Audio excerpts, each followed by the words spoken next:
gan yi ci dajeel déjà madame la ministre Ngoné Ndoye ñu ngi lay nuyu. fay bu baax Abdoulaye Der ñu am mbégte vraiment ànd ak yow ci waxtaan bi buñ la woowee rek jamono nekkoon nga maire Rufisque Est. tout à fait junj doy na borom xel ndax fan yi coow li xew mooy dindi fii ville de Dakar ville de Thiès Rufisque su ma juumul ak juróom lañ daal ci tënk ak Géejawaay Pikine Géejawaay dinañ ci dikk nu mu gën a yaatoo yaa ngi feggoog Abdou Khadre sëñ Abdourahmane Ndiaye moom mooy maire Gaaya ku commencé miin plateau bi la moom i tamit macha allah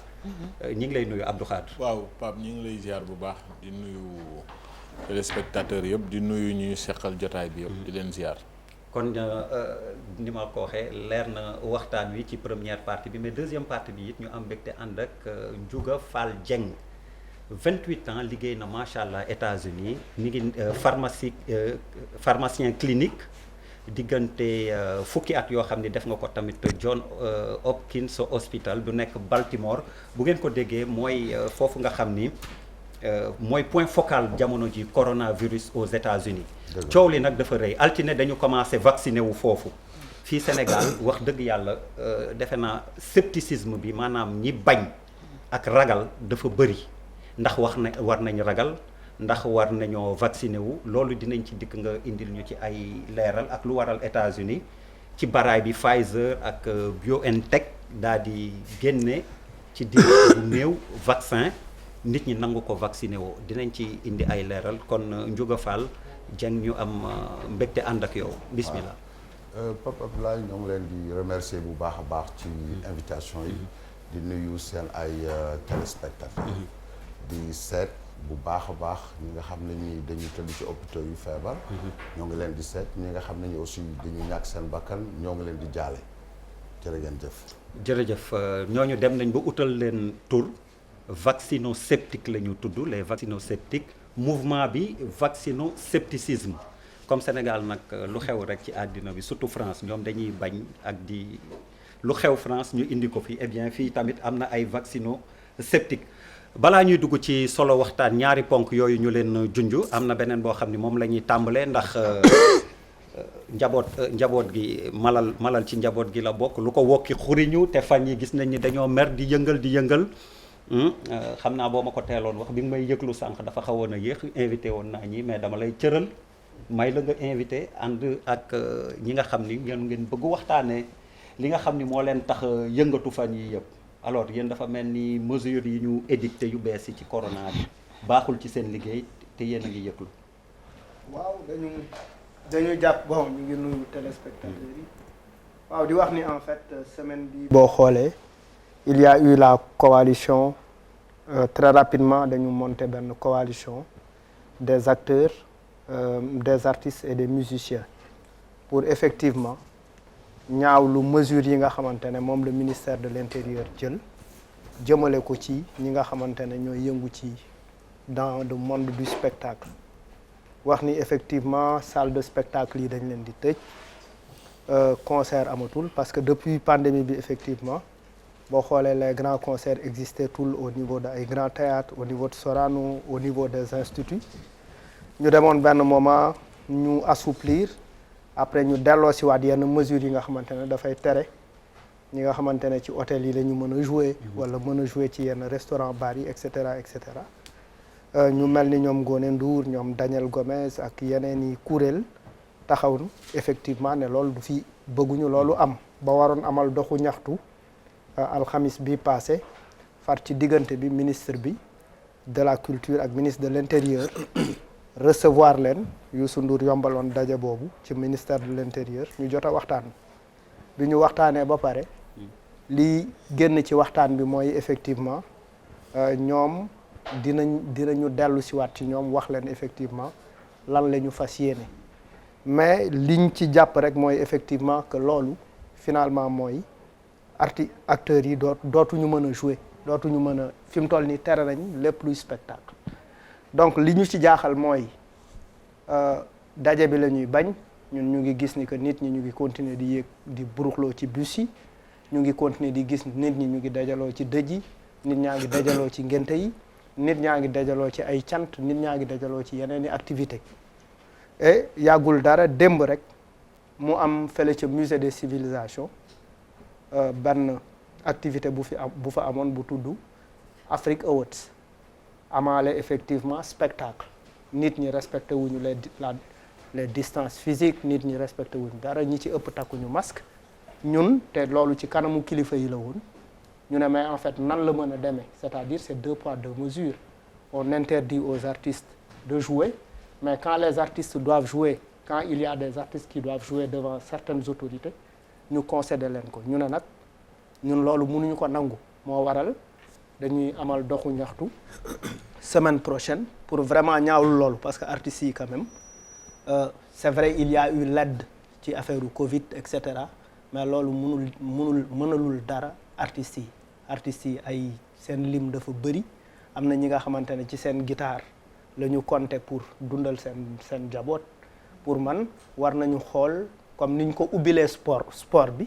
waxtaan ci benn protocole sanitaire war nañ aussi xool pexe yooyu pour que effectivement artistes yi mën a retrouver waat seen job jouer. mais Yérim le sport bi muy jël en référence est assez spécifique quand même. Par rapport ak spectacle yi muy wax est-ce que. waaw xam nga même li artistes Sénégal yi di wax moo am fépp tey boo demee France artistes yi ñu ngi def ay collectif aussi di wax parce que aussi c'est vrai que feebar bi dafa yàgg te ci ñoo xam ne ni ci spectacle la ñuy dund toog at liggéey ñu dafa metti problème bi nag mooy tey est-ce que bu état bi nangu woon pour artistes jouer est-ce que dañ mën a respecter gestes barrières yi loolu mooy affaire bi parce que deuxième vague bi gis nga ni muy ñëwee dafa am doole soo xoolee yeneen dafa am doole lool bon te boo bëggee boole nit ñi fenn pour ñu jouer dafay kii et puis Sénégal aussi amul yenn salle de spectacle yi malheureusement nit ñi ci ay boîte wala ay hall hôtel la ñuy dajee xam nga su doon dëkk boo xam sax am na ay salle de spectacle yu mag nga xam ne ñu bari nañ fa mën a xaj wala yu demee noonu daal en tout cas daal man je pense que il faut nécessairement moom un compromis bu fekkee ni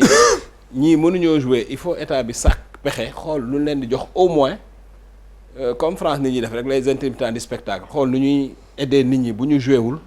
pour ñu mën a dund sinon affaire bu continuer nii vraiment dina métti ci ñoom. expérience nga am ci monde de musique lan nga jox comme solution booba. waaw c'est vrai que c'est compliqué bon d'ailleurs da nga may rek au début moom ma xaw a comme temps yi à chaque fois rek chaque vendredi dañuy am ay tiis yoo xam ne daf ñuy arrivé 2020 bi dafa metti trop donc occasion bi la ñu am. pour aussi yu bëri loolu moom mooy kii bon mooy njëkk jaale sama benn papa boo xam ne la dernière fois dama ko pas fàtte mais comme dafa tàngoon bii passé yëngatu bu baax a baax moo tax ñuy fàtte yenn affaire yi may fàtte sama papa bu tudd Basirou Ndaw nekkoon directeur LONASE ay doomam nekk sama xaritu benn bakkan Moustapha Zal Pape El Hadj ak Samba ñëpp vraiment di ko jaale Sénégal yëpp di ko jaale waa Mbacké di ko jaale waa Touba parce que ku amoon njëriñ la ci askan wi donc muy vraiment perte bu diis di aussi jaale sama cousine Mariama Mboub nga xam ne suñu yaay ñoo bokk moom tam mu wàññeeku aussi profiter di jaale Ndoye Bane nga xam ne il y a 2 mois ndeysaan la ñu dem ci tudd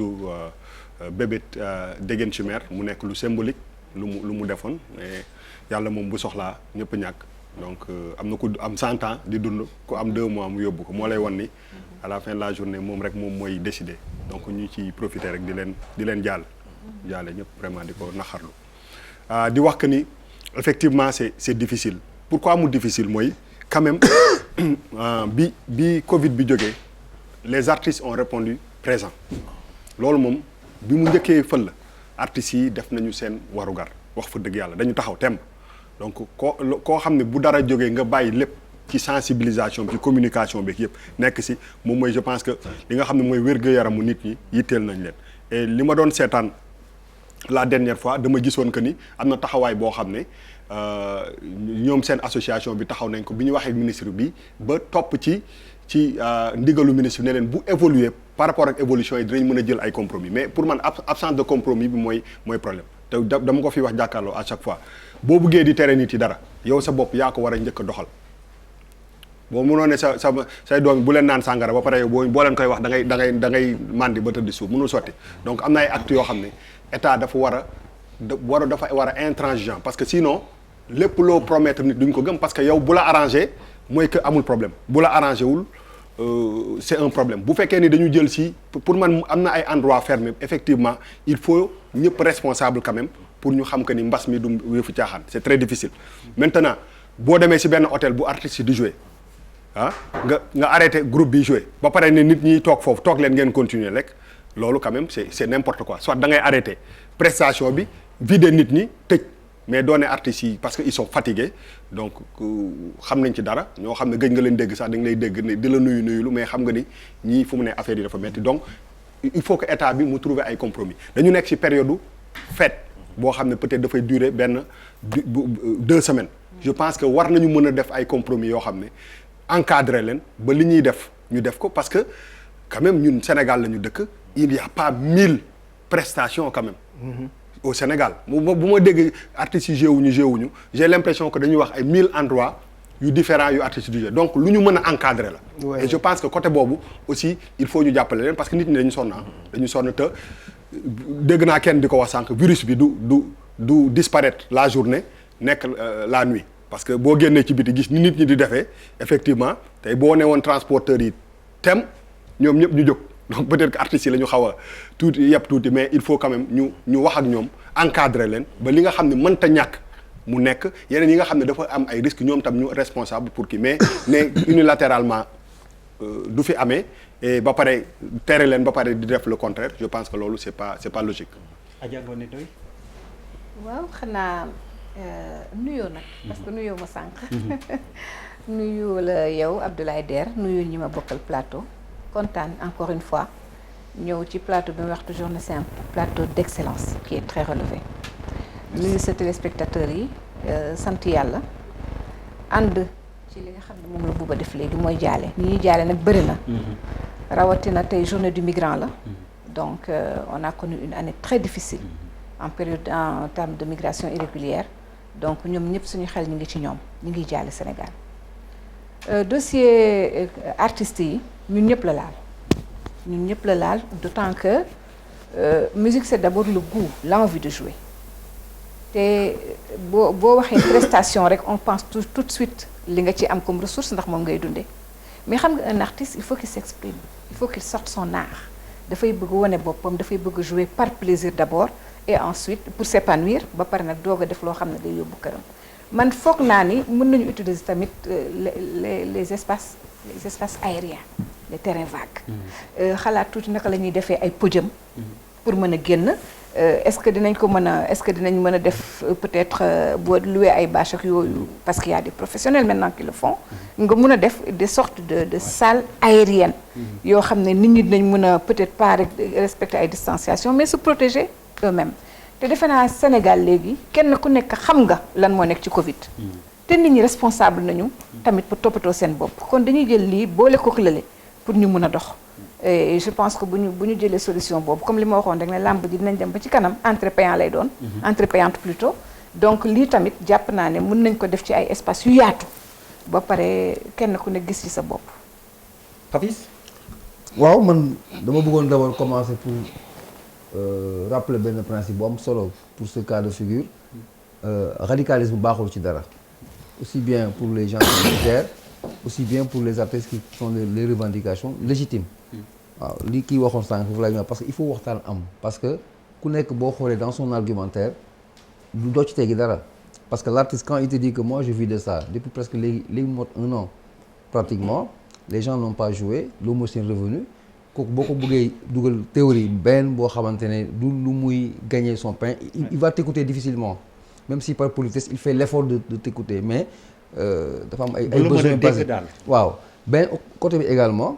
on peut pas exclure également les risques qu'il y a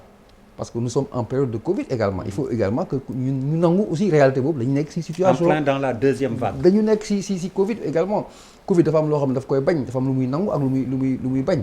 donc loolu bokk na ci li muy bañ te xam nañ ne situation bi compliqué na man li ma gis ci yeneen alternative yi nga xamante ne parce que le Sénégal n'est pas seul dans ce cas yenn état yi li ñuy def dañoo même pour les restaurateurs am na traitement yu bëri noonu la ñu ko traité c'est-à-dire dañuy am un accompagnement génne benn somme boo xamante ne bon c'est pas une somme symbolique ah dina nekk somme boo xamante ne relativement dina mën a absorber en tout cas le gap déficit yi nga xamante ne am na. Est-ce que Sénégal am na moyen yooyu pour def ko artiste ou pas je ne sais pas mais je crois qu'on doit aller dans ce sens et que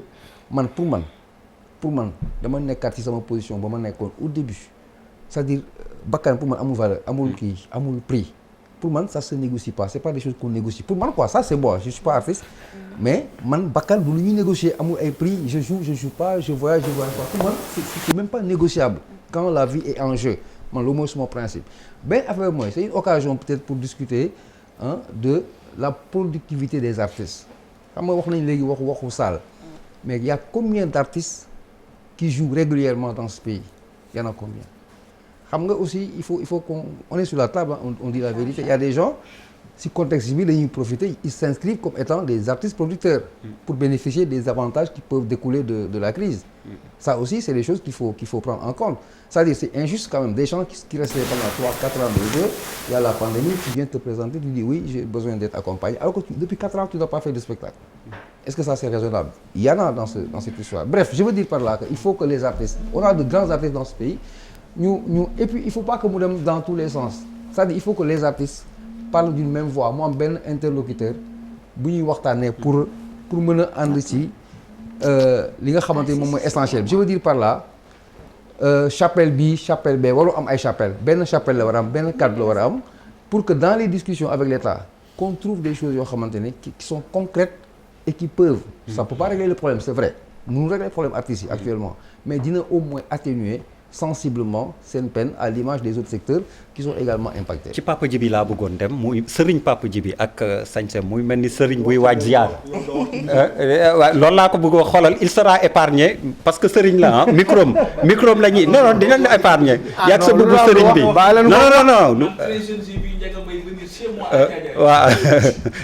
la non Pape fépp la aaye fël la tina feneen mais le temps qu'on règle ton micro Pape damay leb sa intervention le temps ñu régler voilà Papa Djibi xam na li tax ma daan ko Papa Djibi alors sëñ Abdou Khadre bismillah suñu artistes yi loo leen di wax. artistes yi ñu ngi nuyu ñëpp di sant ñëpp di gërëm ñëpp puisque ñu ngi ci dama doon xaar ba ñu aborder thème décentralisation. ma jaale un grand militant de la décentralisation. ñu bokk dëkk Waalo le maire de Ross Béthio. Amadou Bekay Diop. je pense que mi ngi yàlla nga ko jël semaine passée. donc dimanche voilà dama doon xaar ba ñu yegg chapitre. mais puisqu'on est dans la foulée. te waxu. yàqu ci dara bakkan bu dem dafa diis. ma langaaw ma ci barke wax bu sellu buuba boobu rek. comme ça ñu ñaan yàlla mu gëj fi lool. amiin te buy am na yéex yi ñëpp da rafet. amiin pour mbiru artistes yi affaire bi je pense que war na mun a simple ndax lu ñu dundoon la ba pare. léegi nag mu des question de ressources la question de possibilité question de débat la souvent état dina bëgg def dara mais bu ko defee day xaaral jurisprudence bi c'est-à-dire y a combien de groupes organisés et cetera donc ay prise de décision li ma xam mooy volonté baa ngi fi ak yéene bi ak prédisposition yi mais il faut que nit ñi jël temps waxtaan ñu bañ ko def loo xamante ni diggéey tay la rek pour nit ñi bañ a marche mais ñu étudier ko ba ëllëg bu ñu lu ci engagement bu ci état jël mu mun ko assumer jusqu'au bout maintenant je pense que les technologies tey aussi le président Youssou Ndour gis nañu am na formule mu fi trouvé woon waaw loolu aussi à côté du plein air fii benn exemple mais mën nañu xool tey boo xoolee làmb ji am na ay cotes yu ñu doon joxe man tey su ma nekkee fan voilà su ma nekkee fan payer pour voir mais quoi su fekkee Fou Malade su fekkee Fou Malade non monsieur le maire xalaat du tuuti technologie bi ngay wax foofu dafa xat yéen déjà non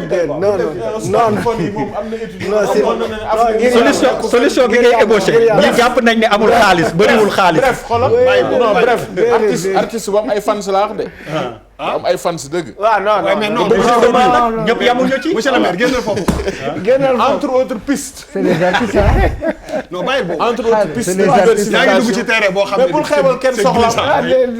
terrain glissant xalaatam ren ko xeebal xalaatam et puis sax xam nga tamit dañuy wax artiste Sénégal c'est un terme bu xaw a doy waar parce que boo demee ci région yi ñun ci suñu réew ya ca gox yaak goxaat yi borom tama yeeg ñi mband ak ñi def ak yëpp ci lañ bokk donc c'est très complexe c'est-à-dire boo ko joxee benn star bu mel ni Fou Malade nga ne ko demal jouer fële munoo dem benn ñoxor bu nekk Richard Toll nekk xumma muy réewu cosaan nga ne ko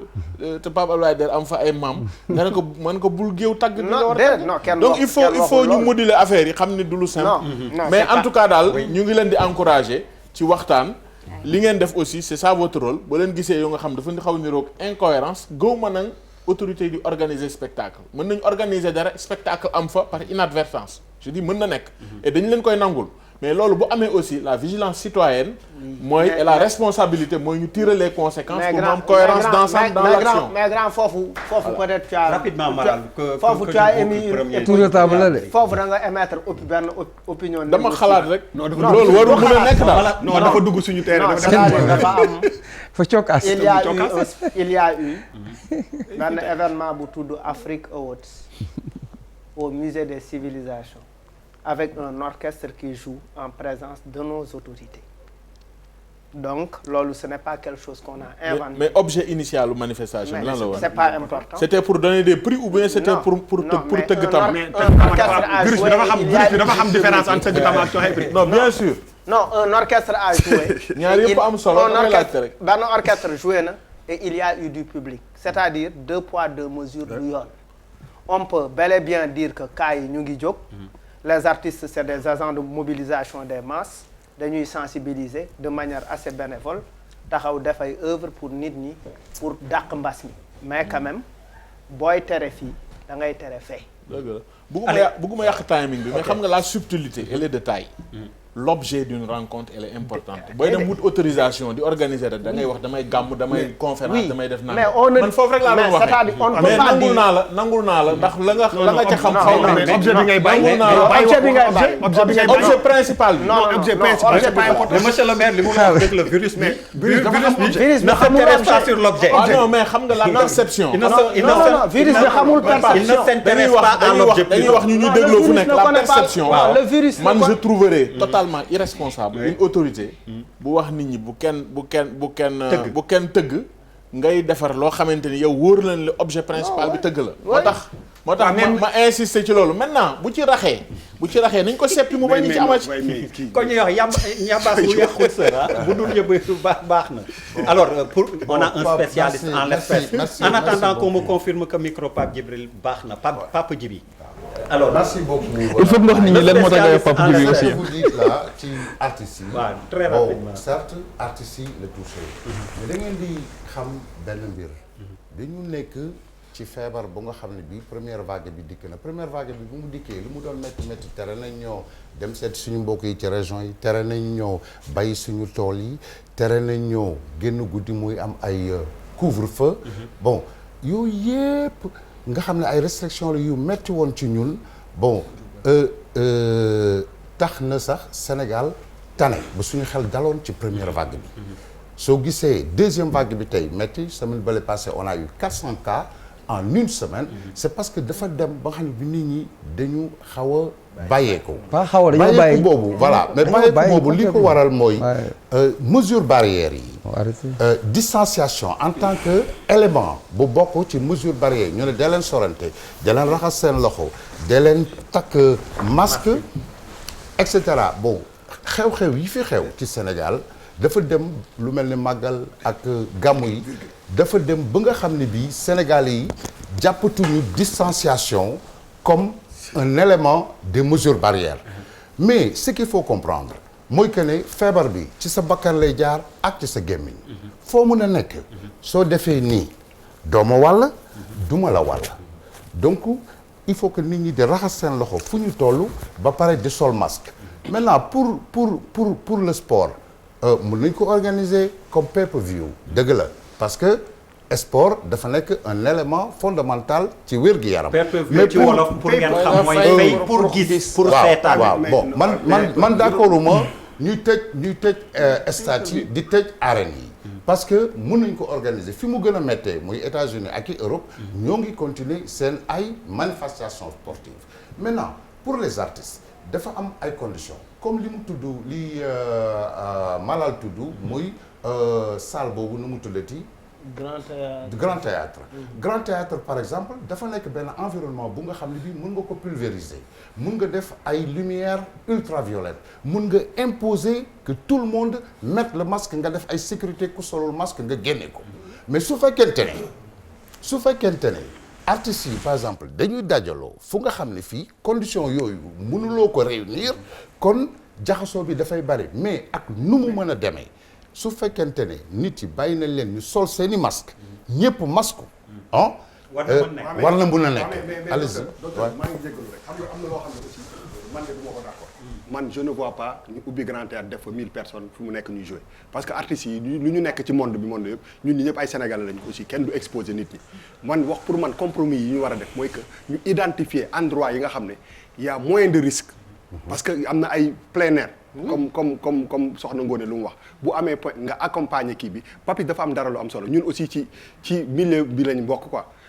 amul 1000 spectacles. moom laa lay wax ni on est ci benn période de fête de 10 jours. soo identifier spectacle yi peut-être que yi nga gën a foog par exemple bu ñu ne woon dañu tëj boîte de nuit man bu gars yi kaase man de personnellement dama naan dañ ko war a tëj peut-être que parce que concentration bi dafa bëri mais il boo trouver ay compromis accompagner nit ñi au moins di nga def ay efforts pour que ñenn ñi au moins ñi nga xam ne am nañu public bu leen fekk si ñu nekk ci condition mais boo unilatéralement tëjee loolu benn affaire beneen bi mooy que boo xëyee suba 8 heures du matin ba 8 heures ci guddi lépp loo gis jaxasoo la distanciation bi ngay wax boo génnee ci biti ñëpp a def ni moom laa ne dafa am benn boo ciblé benn kii arrêté te nga yeewu gis que ni car rapide yeeg marché yeeg yëpp a ngi jaxasoo te dara changé wul finalement yow boo nekkee ci corporation boobu ça te frustre c'est normal. Si je peux dire quelque chose rapidement à Bouba tey su fekkente ne da nga tere nit ñi ñu génn guddi par exemple de 6 heures du matin à 6 heures du matin ça fait 12 heures de temps dans la journée il y a 24 heures donc yow réduire nga la contamination. C'est pas le cas. Mais attendez un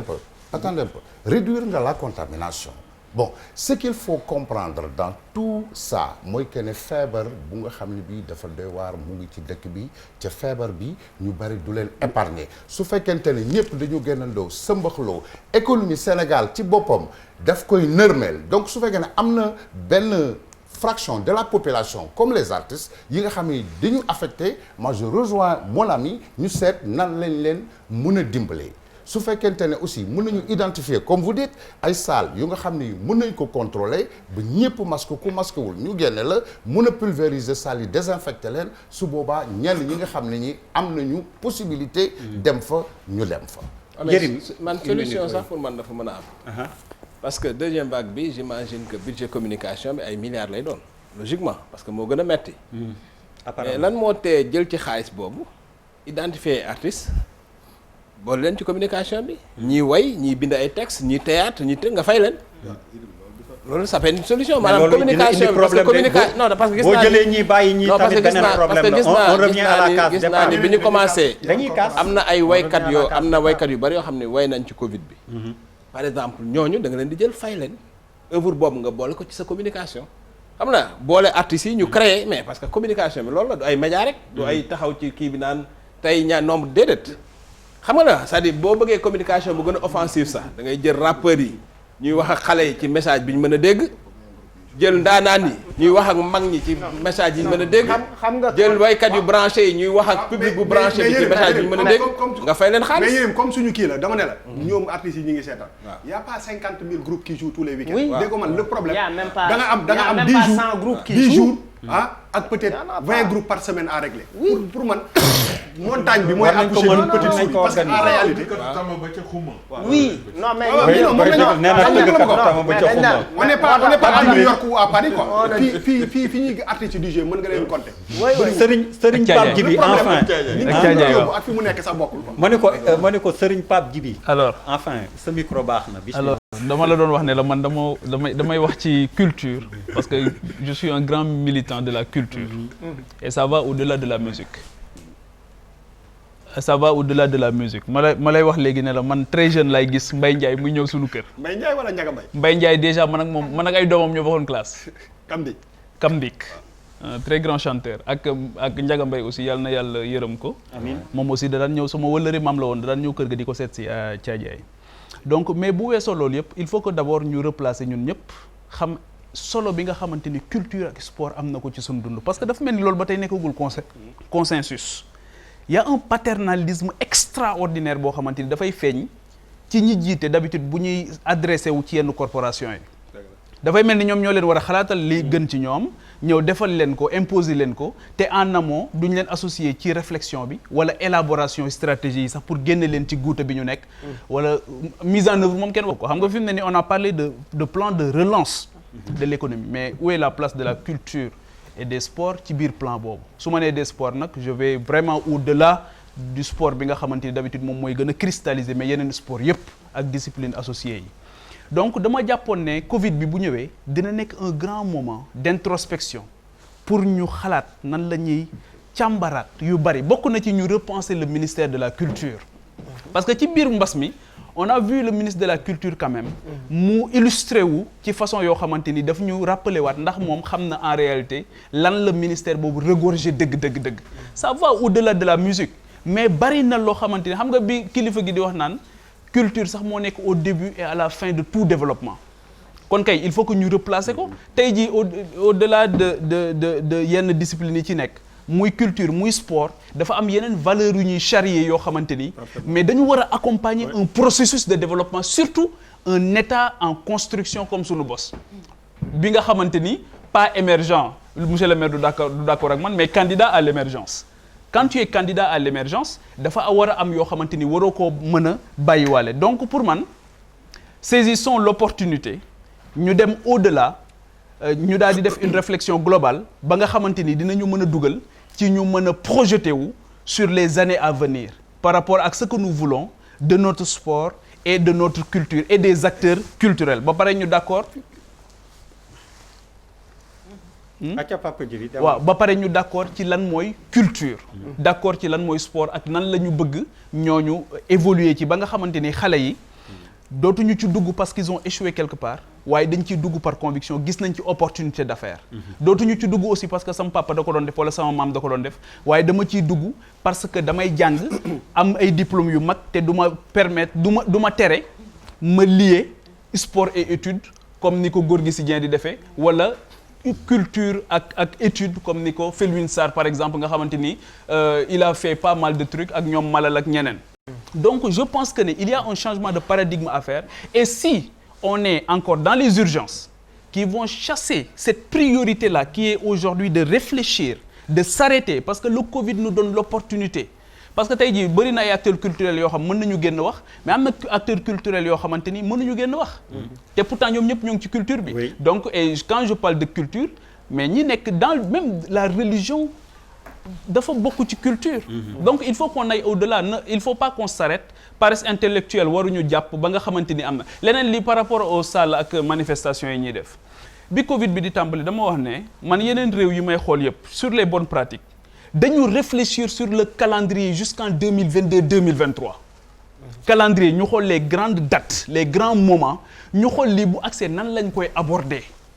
et je pense que loolu aussi dafa des ba tey ci sunu réew gars yi amuñu lisibilité bi li ma naqari nag wax naa ko mooy paternalisme bi il faut qu'on arrête quand même jàpp ne nit ñi da ngay war a xalaat à leur place te doo leen impliqué jàpp ne ay gone ngay waxal wala ñoo xamante ni yow yaa leen ëpp xel il faut les associer à la réflexion très tôt et qu'on aille au-delà ñu wax ñu ban place le sport ak culture am ci sunu plan de relance bi nga xamante ni moom la ñuy tëgg fi mu ne. dernière intervention am naa benn virgule suñu kii la nag. suñu kii la man ak ma dafa am dara lu am solo. parce que aussi fexe ngeen ba def ko tam je fus un plus ou moins producteur. non un grand producteur. waaw léegi en fait dafa am dara lu am solo. xam nga lii la ñuy jàngal. mais heure bii artistes yaa ngi may seetaan daan nga fekk lu mat 50 artistes génn album nit yi dem Sandaga di ko xëccoo. dañu fexe ba rey musique sénégalaise. y a pas un artiste ñu ngi may seetaan qui vend 500 albums 500 laa wax. waxuma la 100 de 500 yu bokk ndey ak baay. xanaa léegi artiste dañuy del oto kii def ko ci seen oto yi dem ci biir seen géer yi di leen ko jaay. le sénégalais lambda est aussi responsable si loolu. ñun ñi nga xam ne ñooy melomaan ñoo njëkk a rey suñu musique. ñoo njëkk a tuutil suñu artiste. nit ki day dugg studio dépenser xaalisam génn ko pour nga génn ci biti gis fa benn cassette wala CD waxuma la cassette CD original benn munul nekk. état bi seetaan ba ñu rey musique bi te artistes yi donc fenn rek leen doon amee mooy fu ñu jouer sàmm mbayaan fa am lu ñu yóbbu seen kër wala techniciens yi parce qu'il faut pas oublier les techniciens les musiciens ñi nekk ci ginnaaw ñu mais ñun ñii on est responsable de ça on a tué notre musique da nga doon gis artiste bu jaay 100 000 exemplaires pour benn album l'artiste de 100 000 ils sont arrivés à 100 et je pèse mes mots donc artiste bi bu mënul jaay album mënul jouer mais saa yi kuñ ci joxul dépense yéen ñii ñun ñii ñëpp di liggéey ci télé yeeg fépp yëpp ku ñëwoon chaque mois boo ñëwee Youssou Ndour ne la bon demal ba mois prochain nga toog 10 mois bu yàggee nga fee ngeen taxaw ci biti te c'est des pères de famille donc je pense que li nga xam ne moom la ñu sëf artistes yi moom en tout cas les musiciens moom moo feeñ tey mooy que bu ñu amul live ils sont morts. alors soxna Ngoné Ndoye dinañ dikkaat léegi ci parce que le sujet touche forcément Covid santé dinañ ci dikkaat ci deuxième partie bi ak ni mu leen ko junjee ci ndorteel li ñu am mbégte ànd ci incha allah ak Ndiouga Fall Dieng nga xam ni def na 28 ans États-Unis milieu hospitalier pharmacien clinique hôpital bi gën a mag bi nga xam ni actuellement mooy point focal Covid aussi liggéey na fa 10 ans John Hopkins Hospital j'espère que je prononce bien. hospital ah le professeur man sama problème du hospital bi de. hop bi la Hopkins. ayca waxal ma ko bu baax. mu leer non c'est bon non nañ ko Sénégal jàng du wees. neen l'hôpital rek. ok ca l'hôpital ba ni ko maam yi di waxee bismillah kon soxna Ngoné Ndoye 5 villes yi ne dañ koy neenal da nga jàpp ni politique ci laxasu wala ni ñu koy waxee cohérence territoriale moo ko laaj ndax nee nañ 5 villes yooyu rek lu tax communes yeeg départementalisation yëpp ñu consacré ko ak acte 3 mais 5 villes yooyu lañ fiy dégg ndax yann na maanaa ñu dindi leen fii wala lu tax ñu xaar ba tey di ko def wala leeralal ñu ci yow mi nga xam ni nekkoon nga fi maire Rufisque Est donc impacté direct nga lan ngay am yëg-yëg boo xëyee dégg ni dañuy faase ville de Rufisque ni ñu koy defee Dakar Pikine Guédiawaye Thiès. jërëjëf Abdoulaye Der maa ngi lay gërëm d'abord sax ci invitation bi ba ma mën a am opportunité wax ci loo xam ne nii bépp Sénégal nag war nga ci wax képp ku nekk doomu aadama dëkk Sénégal war nga wax ci soxla bi dafa fekk na léegi njiit yi ak homme politique yi dañu dem ba nit ñi dañu yaakaar ni la ñuy liggéey ñoom rekk la moi je veux parler aujourd'hui de l'âme des villes waxuma texte waxuma loi mais ville ab dëkk dafa am ruux dafa am lu nit ñi bokk man su ma nee Tëngéej laa dëkk Mérina waa Coow leen gestu ne sama mbokk la waa Dangu gestu ne sama mbokk la waa Jokkul noonu mais soo daggee dëkk boobu def ko ñetti pàcc nga ne léegi waa Rufisque Est ñoom ñoo bokk seenub dëkk waa Dangu ñoom ñoo bokk leneen waa Jokk déchirure tissu social boobu mooy li ma yéem mooy ciment bi nga xam ne président de la République le président Macky Sall dinaa ko gërëm ci kanam ndax il nous a reçu ce matin dama ko déglu Siride bi ñuy def le prix pour Macky Sall le prix pour le dialogue mu wax ni il nous faut une nation sénégalaise une nation mooy li ñu boole bokkale ñu te kenn mënu ko xayma kenn mënu ko téye mais loolu ci ville yi la commencé ville yu nekk dafa am lu ñuy dund dañu am patrimoine am culture pour revenir à ce que Pape Djibi vient de dire am lu leen boole am lu leen cimenté ñu nekk ay mbokk fii ñu nekk nag di région du Cap-Vert ñu tasoon ko def ko ay arrondissement def ay ville tey ñu ne dañuy jëlaat région boobu defaat ko région parce que c'est ça la vérité dañu bëgg a delluwaat ca région te région moo amoon ñu ne leen bu leen tas région yi parce que région bi amoon na entente internationale boo xam ne dëkk boo mënta dem ci àdduna amoon na ay région amoon nañ coopération décentralisée ak région yooyu amoon nañu liggéey et cetera mais je reviens à mon propos liminaire mooy li nit ñi bokk te ñu bëgg ko jël tey nag teqale ko falaxe ko dindi essence bi nga xam ne mooy tax ñu nekk mooy li ma jëkk jaaxal ci politique publique yi nga xam ne ni moom la ñuy dérouler au Sénégal depuis un moment les politiques publiques aujourd'hui sont froides. Les politiques publiques ne sont pas humaines. C'est-à-dire dañu manqué yëg-yëg. dañu ñàkk dugal doomu aadama bi ci biir orientation yi ba pare duñu déglu mandat yi nga xam ne ñoo tax ñuy liggéey xam nga amul benn homme politique bu taxaw bi muy wut wax ne bu ma faloo ba pare dinaa def lii ci ville wala ci arrondissement wala ci fenn amul da ngay falu ba pare jël baat biñ la jox nag nga doxale ni la gën a ni la neexee donc jàpp naa ne loolu aussi waaw ni nga jàpp ne moom ngay defee rek parce que man dama bëgg rek yem ci li nga xam ne mooy l'aspect social et humain de ce projet projet la boo xam ne day boddi compter ay nit ak ci biiru mbokk maanaam day tasaare ay nit ñu àndoon day jindi waa mbott duñu bokkati ak waa mbotti pom duñu bokkati ak waa Ngor duñu bokkati ak waa Wakaam maanaam dañu ne ñoom amatuñu benn ciment les autochtones que nous sommes nous de Dakar qui ne quitteront pas Dakar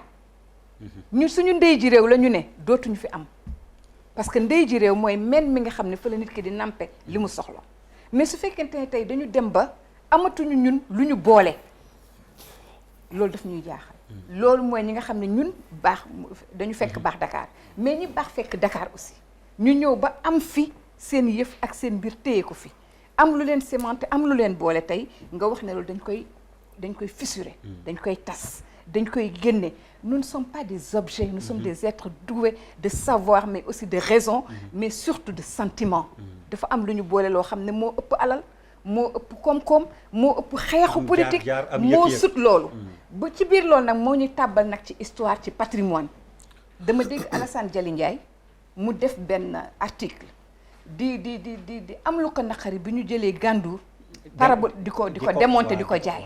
nit du jaay histoire am doo def jamono boo amee ndaa toj ndaa nit dafa am fu mu jóge am fu mu jëm et l'évolution dans le temps j'ai eu l'honneur l'immense honneur en tant que maire très jeune maire d'arrondissement j'avais 35 ans d'être invitée à Nanjing en Chine pour lan parler de l'âme des villes ñu ne ma naa wax lan mooy yuqu Tëngéej lan mooy yuqu bi lan moo ko tax a jóg la culture sooy dugg autorité après dañu bind Rufisque ville culturelle dafa am jaar-jaar dafa am lu mu def dafa am histoire waxuma sax bi ñu bokk fii ci Sénégal mais bu ñu bokk ak AOF am les waaf am kiiwu gerte yi am point am leneen loo xam ne dañ ko war a wax ñu xëy ne loolu nañ ko jël defe ko modèle boo xam ne histoire bi dootul am ñuy tuuma sax ni synagogue mus na fa am ba tax Israël bëggoon na ñëw Rufisque jëmmalaat synagogue boobu indi fa ay auberge yu ko mën a teeru indi peut-être lu mën a fructifier dëkk ba ñu am ñun man ma fekkee ma nekk maire en 2004 en mai 2004 ma fekkee à Paris ñu jël fédération mondiale des États-Unis boole ko ak International United and Left Authorities muy AYULA def ko cité CGU CGU boobu tey Khalifa Sall nekkoon moom sax le patron de CGU c'est-à-dire ñu am ay relations yu ñu seq ak suñu ay nawle au niveau mondial ay villes yu mag am ay métropole am dem ba ay mégalopole am villes yi di am ay relations de coopération yoo xam ne seen biir dañu suqalante mais li gën a triste te gën a metti mooy boo dégarnir villes yi yaa ngi appauvrir sa population locale les populations locales ne vivent que de l'économie du terroir elles ne vivent que de l'économie locale qui fait vivre les populations mais tey soo ci Sénégal tey li xew mooy tout se fait au niveau de l'État central on demande au préfet s'il vous plaît rek ma daaneel on demande au préfet de signer des permis de construire alors que maire bi ci boppam sur les 28 signatures ci jamono bi ma ciy xam dara 27 yëpp service déconcentré état bi ñoo koy signé kon kay maire bi war na mën a signé def signature bu mujj bi mais lan moo tax nga ne préfet bi na ko signé loolu yaa ngi indi déjà question bu loo xam ne da ngay wàccee dayoo ki nga xam ne nag dañ ko fal parce que population yi ñoo ko tànn muy fu ñu mën a waxe fu ñu mën a nampe fu ñu mën a jote ndax de Mbéjak daana wax ne maire da nga ko naan dama ne mën a la naam te day am kooko booleel mu am fi bàjjen am fi nijaay ñu identifier ko donc tey soo demee ba kooko amatoo fooy jaar ak moom ñu dem ci biir ba ay logements sociaux état mooy tabax ay 100 000 logements di ko wax état moo koy def la commune comment elle va faire vivre ses entrepreneurs ses carreleurs ses maçons les restauratrices loolu nga xam ne mooy dundal l'économie de base ñu dem ba état nee na day wàññi location parce que dafay wax ñi am kër yu am tel niveau yow na nga wàññi teggi tante duñ ko teggi balaa nga woon a def loolu da nga waroon dimbali say collectivités locales ñu def des logements yoo xam ne ni képp ku mënul a am logement wu 100 000 naa ko jox 50 000 ndax commune amul pour def moom bénéfice tout ça pour dire que bu ñu dellu ci centralisme démocratique. Et je sens que nous perdons notre décentralisation. Et donc le cri du cœur que je fais c'est le cri du cœur d'une âme de la décentralisation. C'est-à-dire dama bëgg ñu xam ne balaa ñuy jël benn dogal wala benn yoon nañu déglu ñëpp. tey fii déglu naa Ablaye Matar Diop ma kontaan ci Grand Serigne mu wax ne mu tudd ñu sant Ly sant Diallo sant Pen sant neneen bañ a tudd ñi sant Puy ñi sant Ndoye ñi sant Diagne ndax lébu moo toog dalal ñëpp joxe kër yi maye soxna yi jël imaam yi joxe ko ba ñëpp toog nous sommes la plus vieille démocratie d'Afrique. tey ñu ne la amatoo fi sax foo dem waxee yow mi nga xam ne yaa taaju day xaw a alors diis. plaidoyer vrai plaidoyer la soxna Adja Ngoné def mu njëkk ci cadre après nag ñu pencoo mbir mi décentralisation bi bu ma koy tënk ni mu wax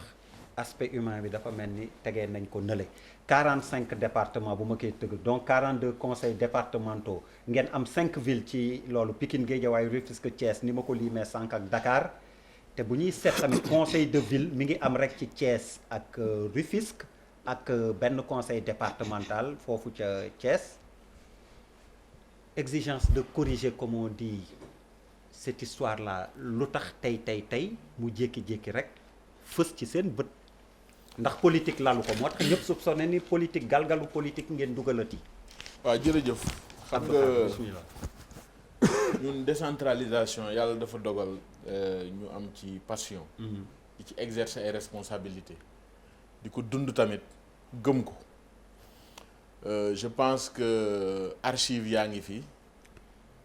ba le 22 octobre. bi ñuy def la journée de la décentralisation le 10 octobre de chaque année la ko président de la République institué par décret mais mu amoon réglage ñu def ko exceptionnellement le 22 octobre yàlla dogal na mémorandum des élus locaux bi ñu lire au niveau national man en tant que secrétaire général de l'union des associations des élus locaux du Sénégal man maa ko lire boo xamante ni. Je pense que li ñuy wax nëbbuñu ko waxuñu ko waxu biir néeg waxu ëtt lañ ko wax réew mi yëpp dégg ko mooy lu avancé ci décentralisation dañ ko souligner lu nga xam gis nañu une tendance ou des tentatives à la recentralisation aussi dañ koy wax c'est-à-dire en fonction de l'agenda et de l'ordre du jour sujet bu ne mën nañ ci am xalaat nag nit ñi mën nañu bañ a bokk exactement xalaat mais histoire de décentralisation duñ ci ñëw. sànq rek maa ngi actualiser samay recherche j'ai vu que Saint-Louis mooy njëkk nekk commune que Rufisque Saint-Louis ak Gorée ñoo njëkk nekk commune que Rufisque que Dakar pourtant Saint-Louis ak Gorée pour autant tudduñu ay villes. dinaa dellu si waat sur le contenant et le contenu. waaw nga baal ma Abdou Khadre man dama bëggoon comprendre ñii seetaan tamit comprendre. waaw ban solo lay am. ngeen xëy neenal mairie ville xam nga neenal déjà indi conseil man miy suivre man mi nekk dans toutes les instances de dialogue. dañu am des instances yoo xam c'est au niveau vertical c'est-à-dire avec le ministre il y a des associations faîtières où on discute de toutes les questions. et le gouvernement a le dernier mot. ça c'est un aspect. ñu am yeneen instance tel que le dialogue national lii ñu nga xamante ni ñu ngi wax war nañu yeggale waruñu yeggale mu am une commission décentralisation boo xam ñun ñoo ko demandé moi je suis membre de cette commission dama ni débat bii nii sur la deuxième phase de l'acte 3 dafay soog a public mais débat la boo xamante ni ñi ngi koy waxtaanee le 22 octobre si suñu mémorandum def nañ ko si et le chef de l'État a répondu en renvoyant aux acteurs du dialogue. Et je reprends ces termes. Il disait sur le statut de la ville encore, abordé dans le mémorandum, yéen élus locaux yi dama leen koy delloo ngeen waxtaane waat ko dans le cadre du dialogue. Et je pense que image yi ñu ngi fii kon tey man li ma comprendre si li ministre Omar Gueye wax dafa joxe point de vue am point de vue bi man musuma toog ci benn instant ñu discuter de façon aussi péremptoire ni dañuy supprimer non dañu wax ni d'abord la notion des échelles de gouvernance dañ ko war a xool parce que aujourd'hui est-ce que jaadu na une commune d'arrondissement comme Pikine Ouest mënul fay tous les salariés d'un poste d'un centre de santé pendant que la ville di def pas des dépenses de prestige la ville de Pikine di def des dépenses yi nga xam c'est pas peut-être des dépenses prioritaires donc ça c'est la géographie des ressources dans le secteur de la décentralisation et la pertinence des échelles de gouvernance dans l'architecture institutionnelle kon c'est dommage que façon bi nu ñu koy poser nii l'arbre cache la forêt. Ça veut dire que affaire u Dakar ngeen jéggal ñu suñu waajuri góor Ndar la ñu bokk Dakar Ndar ak ñu ngi ñuy nërmeelal ci lu nga xamante ni ñu nga xam dañu gëm décentralisation te nekk ci ay dëkk yu am ay tool ak ay seku am ay sàmmkat ak ay nappkat aussi ñun aussi bëgg nañ dund bëgg nañ exister si on parle d'équité territoriale dafa war a am contenu la réforme de la SEL dafa am contenu donc le débat il est beaucoup plus global mais tey Olof Ndiaye nee na bëy wuude bu xoolee bëy ñu ne der baa tax gannaaw ba ma fàttalee nii am moom je pense ku dëkk Siin dëkk Saalum dëkk Jolof am nga histoire kon buñ ko réduire à des questions uniquement sentimentales fu mel ni Tëngéej ku mel ni Mbaye Jacques Diop c'est un homme d'une grande générosité d'une grande valeur boo xamante ni mémoire am man ku mel ni man daf ma marqué ci proximité am ak humanisme mais pour autant bu ñuy aborder certains débats aussi nañu ci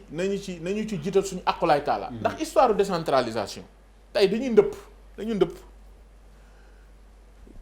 parti socialiste ci taarix dafa amoon 19 coordination xëy suba def 19 communes d'arrondissement communes yi tey pour man war nañu réformer la ville ñu xool contenant bi contenu bi appellation bi dañu jiital ci waxtaan mais bu fekkee yow da nga décréter de façon péremptoire taxaw fële te yoroo décret yow mënooy décréter te yoroo décret ki yor décret décrétegul yow nga bëgg taxaw fee de façon péremptoire loolu dialogue du am nañu nawlante maintenant 19 communes d'arrondissement yi man tey sama gis-gis mooy war na am d'autres échelons de gouvernance sama gis-gis mooy les compétences partagées waratul am war nañu mën bu dee dañ ko tuddee ville bu dee dañ ko tuddee conseil départemental bu ëllëgee bu Ndar waree nekk ville na nekk ville bu gannaaw ëllëgee bu Mbour amee niveau de conurbation war a nekk ville na ko nekk mais gis nga ay situation de privilège mënatuñ ko continuer di ko dund ci réew c'est-à-dire dama lay wax boo gisee les 557 maires bu ñu dajee souvent en conclave mais nit ñi duñu gis mais gars yi di ci ay gladiation ay xeex yu métti la ñuy nekk parce que réforme de la SEL pourquoi ñu réformer ko ñu jël la partie valeur ajoutée et valeur locative parce que dañu théoriser parce que y a une nouvelle génération et une nouvelle race de maires dañu janoog nit ñi ñun leen c'est pas parce que Sonatel siège social am mi ngi Dakar Plateau wala Mermoz que la patente doit revenir à cette commune ba maire ba dem di tabax yoo xamante ni mi ngi ci ay dépenses presque de prestige parce que la formation de la valeur ajoutée qui est une logique économique ki dëkk Caajaay bu jëndee carte de crédit dafay participer ci former la valeur ajoutée de truc donc il y a des questions de fond yoo xamante ni gis nga bu nit ñi waxtaanee gis nga un problème politique pour man on le règle politiquement on ne le règle pas ni juridiquement ni d'un point de vue législatif et la majorité présidentielle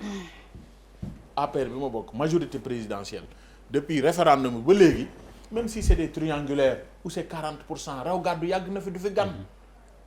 xew-xew yi aayul kon débat yooyu bu ñu kenn détourné ñun tey on a des collègues y a des idées yu am solo tey boo nee dàngu nga ni fii s'il y a une homogénéité sociale une histoire commune il faut en tenir compte dans le redécoupage ou dans les réformes donc pour man li ñu bañ tey mooy pour daaneel il faut que trajectoire bi ñu jël la réforme de l'acte 3 bi nga xamante ni président de la République moo ko décidé le suffrage ñëw confirmé war en 2019 si vision quels que soient les acquis les avancées fonds de dotation yi jóge 25 milliards ñëw 60 milliards ñu phasé réforme bi parce que y a la question des incohérences territoriales dañ ko war a corriger parce que communauté rurale mënoon na wër jéggi ay communes mais commune mënul wër di jéggi moromam ak di ko wër ndombo donc il y a des questions de fond yoo alors que am na ci question du sen rek xam nañ Gandon Niaguis Gandon Saint-Louis Niaguis gars yi bokkal dag donc y a c'est général donc moo taxoon sànq ma ne c'est dommage bu ma ci wax ak certains collègues que l'arbre est en train de nous cacher la forêt. Mais dañu war a finaliser la deuxième phase de la réforme c'était la communalisation intégrale la suppression de la région l'érection du département en ordre de collectivité aujourd'hui on doit être plus ambitieux pour aller vers des formes de métropole alors Pape Djibril dinañ ci dikkaat nga expliquer ñu en plus en def ay réformes consolidantes mais loolu nag mënul nekk lu dul ci waxtaan oui ci waxtaan bu fekkee balaa ngay pes gémmiñ mi ngi woote xam lu mu wëlis nee na balaa ngay pes gémmiñ ñu sàmm xam lu mu wëlis le débat il est politique pour yow wala cohérence bi ñuy territoriale bi ñuy convoqué lu yanu maanaa la alors sama xarit moom wax na ba pare monsieur le maire mais franchement pour man déjà jargon technique bi muy utiliser pas accessible day gën a te expliquer li mu taxawaayam ak li mu wax. tëgg wëndeel bi daf ko gën a. dafay expliquer sax lan moo tax décentralisation ba tey mu toll fii.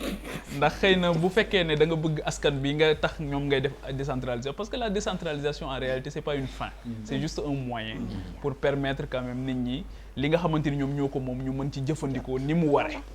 te loolu nag mooy difficulté majeure boo xamante ni am nañ ko soxna Ngoné Ndoye sama bàjjen bi man ak moom daje nañ fële ca Ifrane 400 kilomètres de Casablanca. boo demee yow loolu kañ la woon. daaw jéeg. man fàttali. bi mu fi ñëwee léegi fi li fi dem ñëpp te man yëguma ko war nañ ko xool yow il faut ñu xool sa daaw presque daaw jéeg quand même maa ngi fàttali ko man yëg naa ko je te couvre Pape Djibril vas-y. mais bi ñu demee foofu moom mi xam na ne.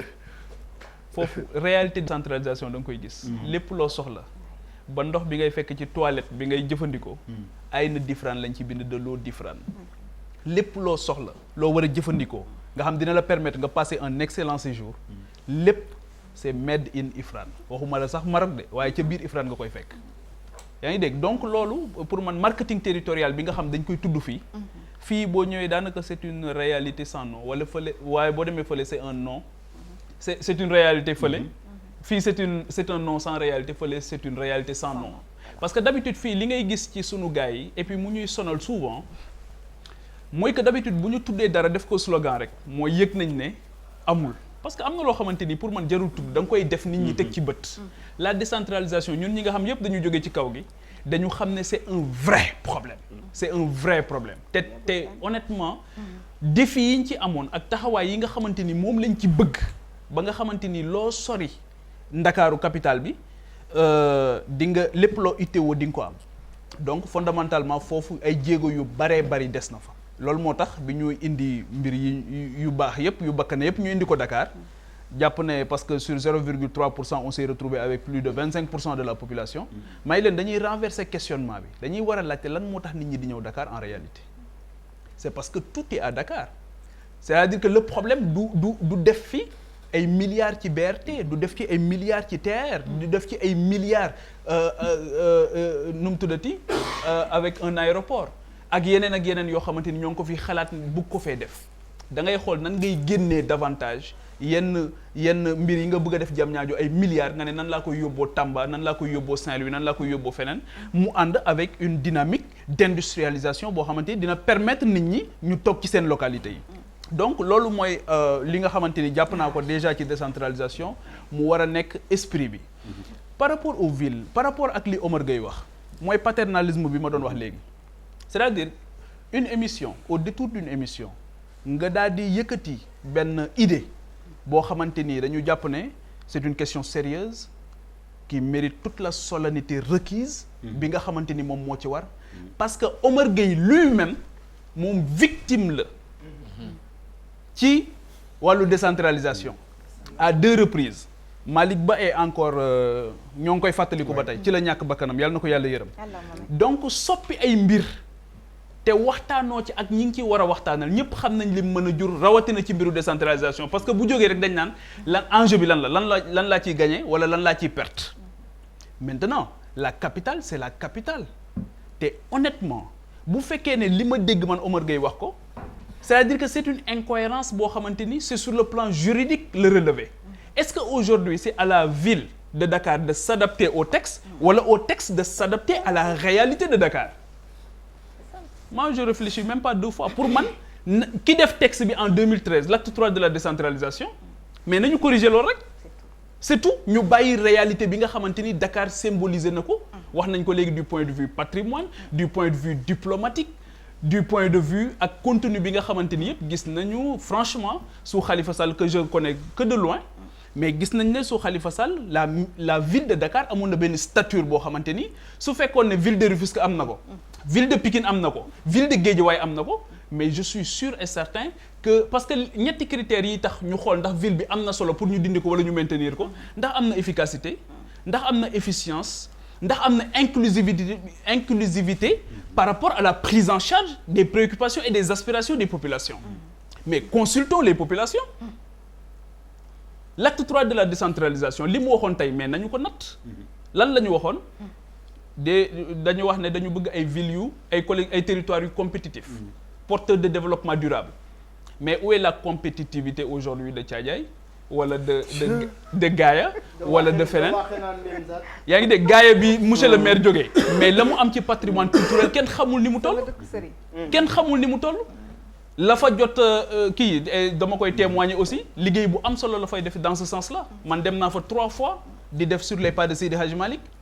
mais boo fa demee da ngay xam ne lii waruñu ko bàyyi sax benn mairie mu koy jox ndax réew mi yëpp ko bokk ndax patrimoine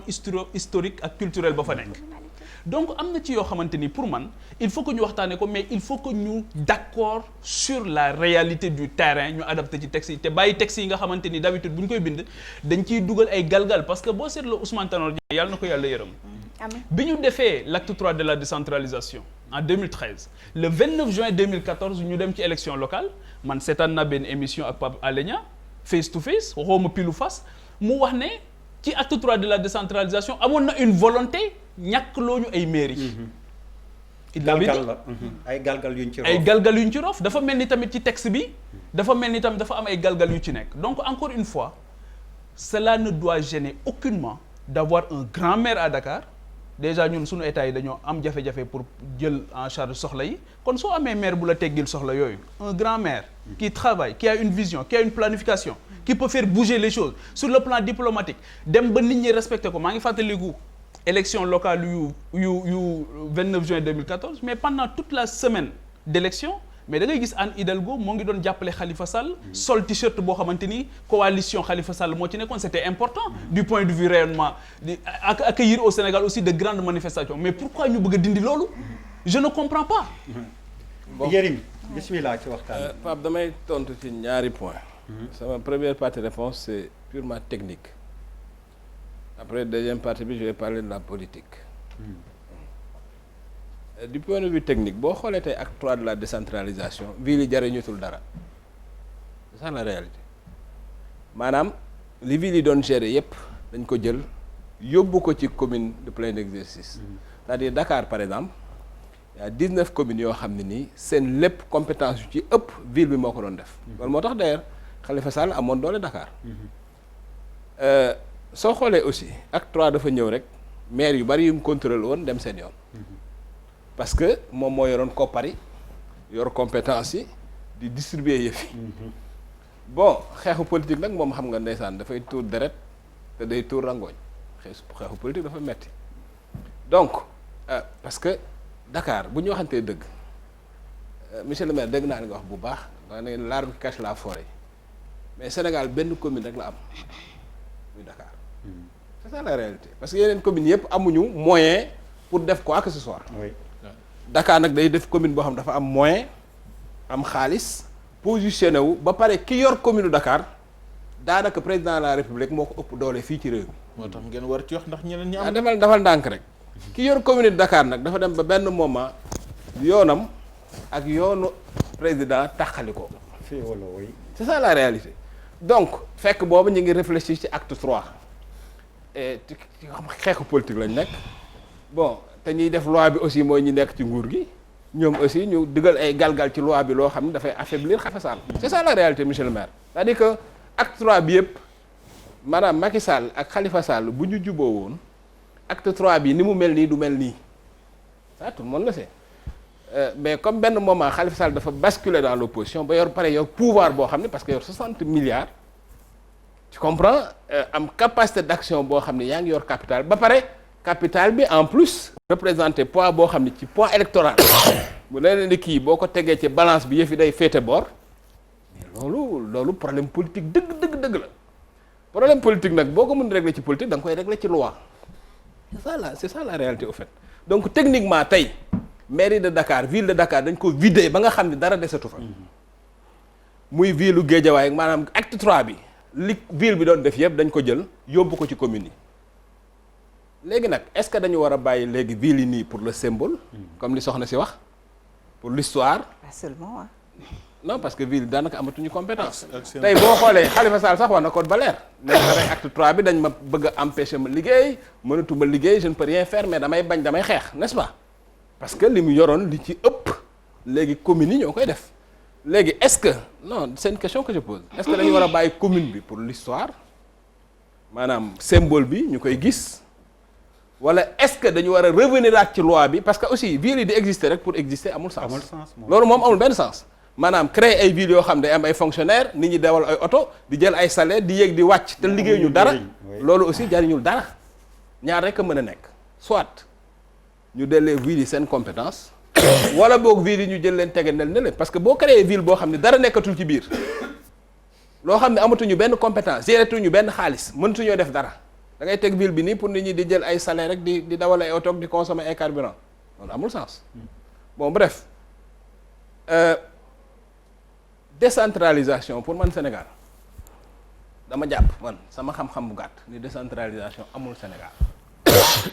parce que maire yoo xam ne nii leen rek la ñuy xaar dotation bi leen état bi di jox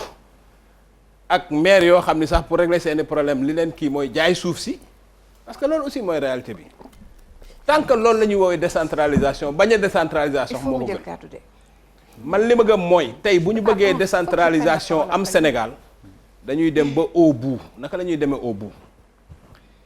France li tax maire yi am doole dafa am ay parti l'impôt yu bari yoo xam ne nii lu takku la ñu ni maire bi lii yow yaa ko war a jël def ko ci sa commune mais état bi malheureusement tout l'impôt l'état daf ko centraliser li ñu bàyyil maire yi daanaka du dara waaye léegi ngay def décentralisation boobu maire bi nekk fii yorul dara lu mu gérer mën dul jaay suuf si ak def clientélisme ak xaar fonds de dotation pour séddale ko waaye léegi fan la affaire dem ak lan lay jariñ ça ne sert à rien donc bu ñu bëggee yi fi dem ñaar rek a mën a nekk parce que sinon dañuy naxante bàyyi ville yi pour bàyyi leen amul sens parce que acte 3 bii ni mu mel ku ko liir xam ni ville yi amatuñu benn statut ça n'existe plus amatuñu benn responsabilité amatuñu benn pouvoir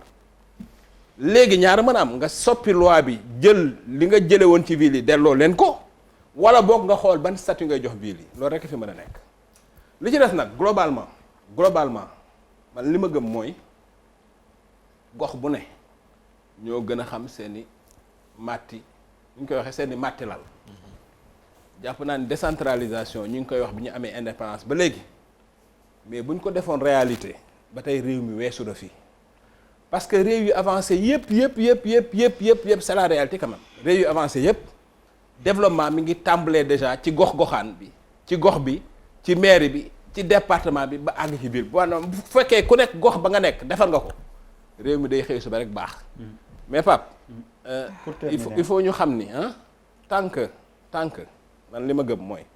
tant que configuration politique bii ñu nekk mi ngi ci maanaam ñu nekk ci configuration boo xam ni dafa am benn tendance Khalifa Sall boo xam ne nii dafa nekk dans l'opposition radicale taxawee taxawaayu xëccoo réew bi déglu baax li ma la ak un Macky Sall au pouvoir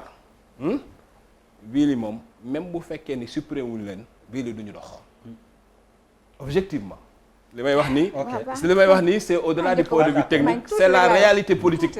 maanaam xëccoo bi nga xam ni xëccoo bi nga xam ne nii xëccoo bi nga xam ne nii moo waral parce que xëccoo boobu bu amuloon xëccoo politique boobu bu amuloon jàpp naa ni même acte 3 bu dee am nii mu mel nii du ko mel. ok voilà bon elle n'est pas d'accord. une seconde ñoom ñaar. c'est-à-dire man li ma dama triste. c'est-à-dire adduna du intérêt. adduna dafa am essence. acte 3 bi mu amee dama bokk ci ñi demoon colloque Saint-Louis ak monsieur Diagne te gaañu léegi Amadou je pense bien pour ñu waxtaan ci j'avais fait juste un cri du cœur. pour wax ne c'est pas parce qu'on a généralisé ba ñëpp nekk ay communes que baax na. ñëpp yemuñu am na communes yoo xam ne mënuñu génnee 1 franc pour ñu am ressource te loolu moo tax de l'autre côté feneen foo xam ne décentralisation yokku na ko moo tax intercommunalité di am nit ñi di renforcer c'est-à-dire man nekkuma ci un calcul politique ou un calcul technique comme nu ko léegi Yérim waxee parce que loolu de c'est froid et c'est triste que décentralisation bañ a am objet au Sénégal ce n'est pas parce que le président Macky Sall ak monsieur le maire Khalifa Sall dañu nekk ci ay combat que ñuy jël textes yi lois yi articles di ko bind mais dans 100 ans quand ils ne seront plus là qu'est-ce qui va rester de notre pays ci seen combat ñun la ñuy tas suñu réew loolu lay bañ ñu waxee moo tax tey j'ai dit humainement et socialement que nous allons analyser cette question ce n'est pas une question de ku mën sa moroom nga todd ko wala leen les villes ont leur essence elles ont leur sens et elles existent. Ok. gis nga boo taajee sa boolu añ yow yaay sa doom bi lafañ bi day lekk kii yut day lekk kii naan ay pion day lekk kii sol xaftaan bi mel ne monsieur le maire mi jógee gaaya di sama sang day lekk donte moo joxe xaalis mais ñoom ñëpp ku ne benn kuddu bi ngay am di ko def loolu mooy àdduna donc baal ma rek tuuti parce que là je suis choquée qu'une analyse aussi froide soit faite ci ville yi jël nañu rek seen essence nañ leen tas wartu ñoo nekk. mais yow tamit est-ce que nekkoo trop dans l'émotionnel. non li may indi mooy pourquoi on fait des lois. pourquoi on les fait. on les fait pour le bien-être des populations. on ne les fait pas pour aller au pouvoir. c'est ça le problème c'est ce que je vais expliquer. dañuy def ay lois pour nit ñi dund bu baax. ne am jàmm ci li ñuy dund mais defuloo loi parce que yaa mën nit ki nga dóor ko sànq sama xalifa daf ma ni amoo décret boo yuuxoo mën naa am décret damay teg décret non. man xam naa ni ma ko xoolee sax xam naa ni moom mën ni ma ko xoolee ni moom mën ni ma ko gisee nii rek xam naa ni bu mënee nit ma teg donc nekkuñ foofu madame le maire il faut ma am lu ma préciser. baal ma rek waxuma nañu ko yérim ma yeggale parce que man comme je dis je suis venue parler socialement je suis venue parler de l'humain je ne parle pas des intérêts politiques ça ne m'intéresse pas je ne parle pas de la force des uns qu'on met sur les autres j'ai vu comme Pape Djibi des villes épanouies yu dundee seen ressource terroir te man dama bëgg jigéen ba nekk ndeppe ñuy génnee jën mu di ko teraw di ko def keccax di jaay mu am loolu xam ni moom la am mais parce que ña indi jën yi bokkul ak ña koy teraw te bokkuñ sax fu ñu dëkk bu ñu defee réaliser ñoom li ñu bëgg ñoon jotuñu gis comme mur de Berlin la ñuy jël di ko tabax ci dëkk yi fekk dëkk yi dafa am lu leen boole woon ba pare et c'est ce qu'il a dit tout à l'heure dafa ne oui je comprends quand il y a cet aspect là et c'est ça que nous voulons sauver donc ki nga xam ne ni moo ko dégarniroon moom nañ bëgg mu delloo ko taxawaayam au lieu que de te ñoom dañu wax ni suñu paree mais je pense que c'est les coordinations waaw mais il faut ñu am lu ñu préciser sinon il faut mu am lu ma préciser der xam nga loolu li ma bëgg a leeral li ma bëgg a leeral non nekkul loolu c'est-à-dire non li ma bëgg a leeral moo tax bokkuñu li ñuy wax waaye buñ dugg c'est-à-dire dañu bokkul li ñuy wax politique vous ne dites pas la même chose ça c'est vrai bokkuñu li ñuy wax c'est important bokkuñu li ñuy wax kenn mënu ma gën a xam man mi nekk actrice à côté de Mbaye Jacques Diop kenn mënu ma gën a xam loolu fan la jógee nekk présidente de région bokk ci découpage bi en 96 nekk ci ñi jëkk nekk conseiller régional xam naa de quoi on parle mais s'il vous plaît xam naa de quoi on parle mais du foofu la ñu waxee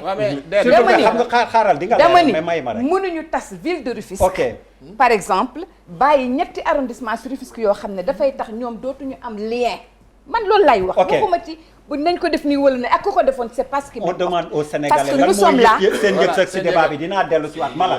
en tant que Sénégalais yow comment tu vois comment tu vois ce débat là comment tu le vis moi je suis beaucoup plus avec Ngoné li muy wax parce que li Ngoné di wax effectivement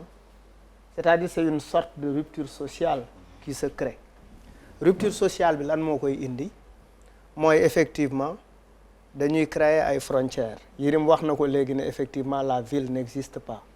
parce que effectivement amul territoire amul géographie ville bi amul territoire amul géographie c'est là où il est intéressant effectivement de faire de la ville une institution intercommunale maanaam def ko benn banqaas buy lëkkale gox-goxaan yi par exemple nga ne ville de Guédiawaye moom mooy lëkkale Wakhinane Nimzatt Sam Notaire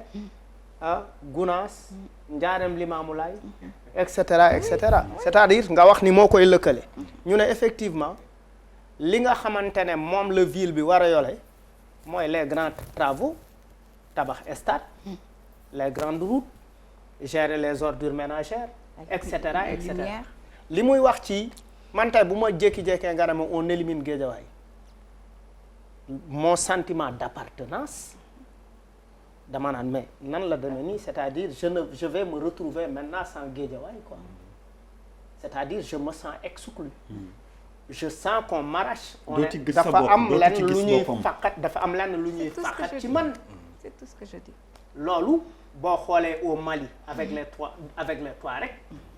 bokk na ci li indi crise bi problème bi boo xoolee au Rwanda bokk na effectivement ci li indi le regain du communautarisme il faut qu'on fasse attention c'est-à-dire on ne peut pas ñu dem élection ay sénégalais woote et les partis ceux qui votent pour les partis politiques sont moins représentatifs que ceux qui votent que les autres sénégalais qui votent parce que Bouba peut ne pas se réclamer d'un parti politique les Bouba et les autres ils sont plus nombreux que ceux qui se réclament des idéologies politiques léegi ay nit fal wóolu la pour effectivement leur bien-être parce que li tax ñuy fal nit c'est parce que dañu yaakaar ni buñ la falee suñu dund dina soppeeku dinañ dund bu gën léegi ñu fal la nga exclure loolu après tu veux mettre des lois à côté il faut que quand même qu'on respecte le votant parce que ici ce qui se passe mooy effectivement kiy voté ki nga xamante ne moom moo fal ki fi nekk ba mu permettre ko effectivement mu mun a teg ay lois et cetera parce que je ne peux pas comprendre pour man Omar Gueye mi trahiroon Omar Gueye il avait trahi Idrissa Seck on s'en souvient aujourd'hui il se retrouve avec Idrissa Seck et Omar Gueye il devrait se rappeler de cette délégation sociale délégation spéciale bi nga xamante ne à Sangalkam ci la Malick Ba deewee woon aujourd'hui il ne peut pas revenir indil ñu cette affaire parce que effectivement nekk par exemple le porte-parole sur cette affaire là wala mu nekk benn nit boo xamante ne moom mooy glisser affaire boobu pour nous mener dans ces situations. C'est le ministre de la décentralisation. Oui, je suis lui qui est chargé de ça. Non, mais je suis d'accord mais kii dafa am lu mu la wax lu am solo on ne peut pas me dire on ne peut pas délier la politique et l'humain man li ma d'accordul ci Sénégal aujourd'hui on est en train de nous dire que on peut se permettre tout en politique. C'est-à-dire où est-ce qu'on va c'est-à-dire où ana morale ana éthique et puis qu'est-ce que ça annonce qu'est-ce que Macky Sall fait avec ça pour quelqu'un qui a dit que je ne ferai pas un troisième mandat c'est-à-dire c'est comme si pour nous siffler dans notre oreille que il veut aller vers un troisième mandat. Quel rapport Malal? Mais quel est le rapport mooy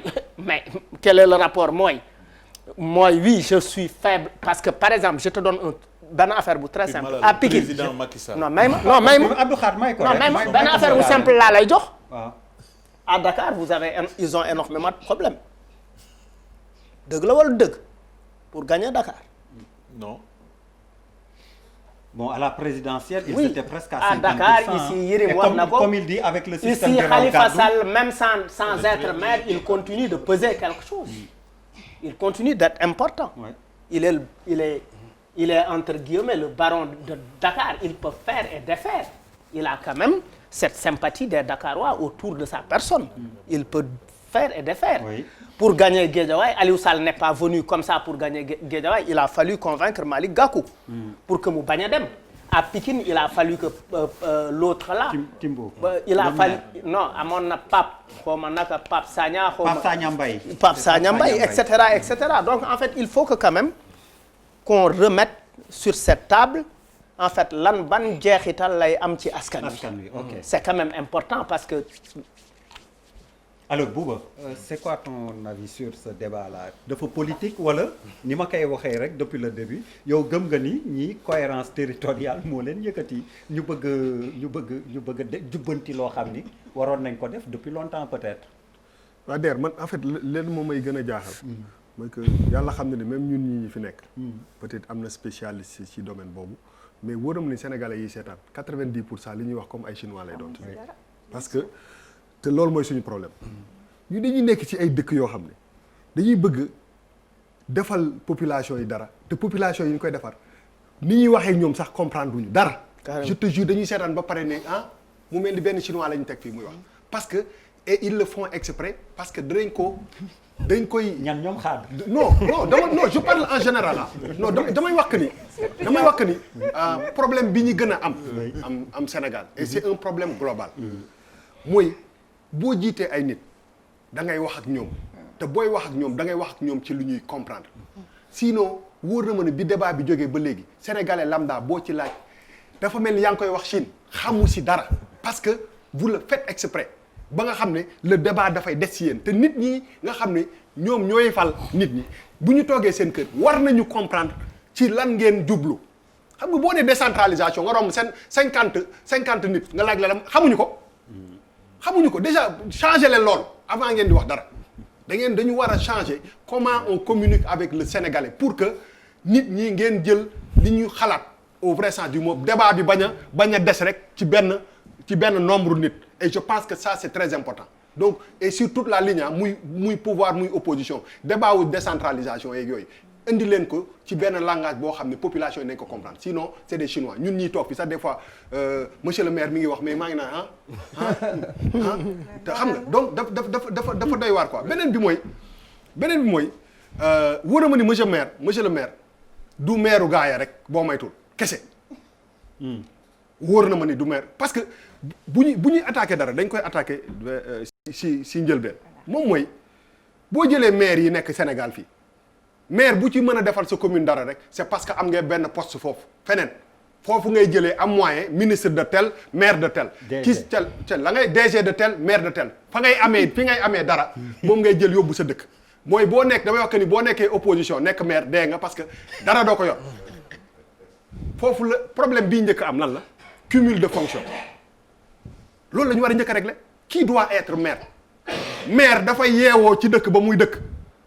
ñu muy jiite di ko gis bu ñu amee problème mu régler ko bañ a jël am ay maire du yorul benn moyen yoo xam ne jëleewoo ko ci sa commune nga jëlee ko fële foofu ngay entretenir sa commune ak ñi lay voter kon grand mérité wul nekk maire gaay non damay wax xaw ma sax parce que Ndakaaru lay yeewoo la non damay wax en général que approche bi dès le début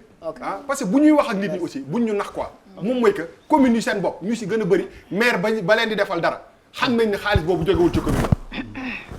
da ngay nekk fii yor ay moyens xamu foo ko jëlee léegi commune bi di ci dund bu week-end nga dem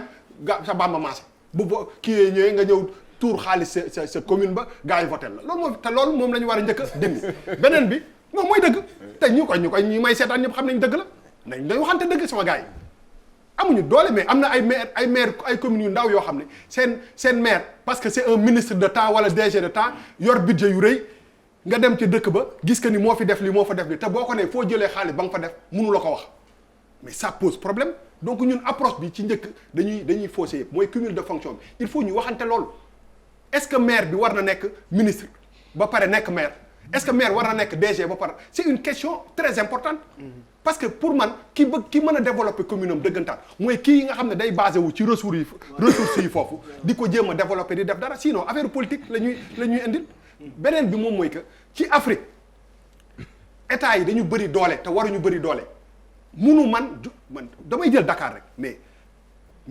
New York dëkk naa fa NYC mais boo ko bëggee dindi États-Unis mais gën nga amu États-Unis c'est sûr. New York City maire New York City il est aussi puissant que Donald Trump c'est moi qui te le dis docteur xam na li ma koy wax foofu la nekk. xam naa ci dara j'ai été reçu par lui. mais capitale Michael Bloomberg nga xam ne ci 5 wala 6 wala 7 fortune mondiale yi gën a mag la am mu bàyyi loolu dem defi nekk kii boo ko nekkee sax boo gérer loolu bu baax boo maytu nekk président États-Unis donc il faut que ñu comprendre que ni Dakar man mais comment mais Yérim mais man d'accord ma comment on peut imaginer. ay relaaw na. waaw mais non mais parce que mais bàyyi ma teel non damay assumer. non mais damay assumer. ñëpp yemuñu ne de bu ñëpp yemoon am na gerte seen man bi ñëpp di wax damaa déglu ne. waaw baal religieusement d'ailleurs bàyyi leen ma rek. may leen ko wax balaa muy def comme bii passé. bàyyi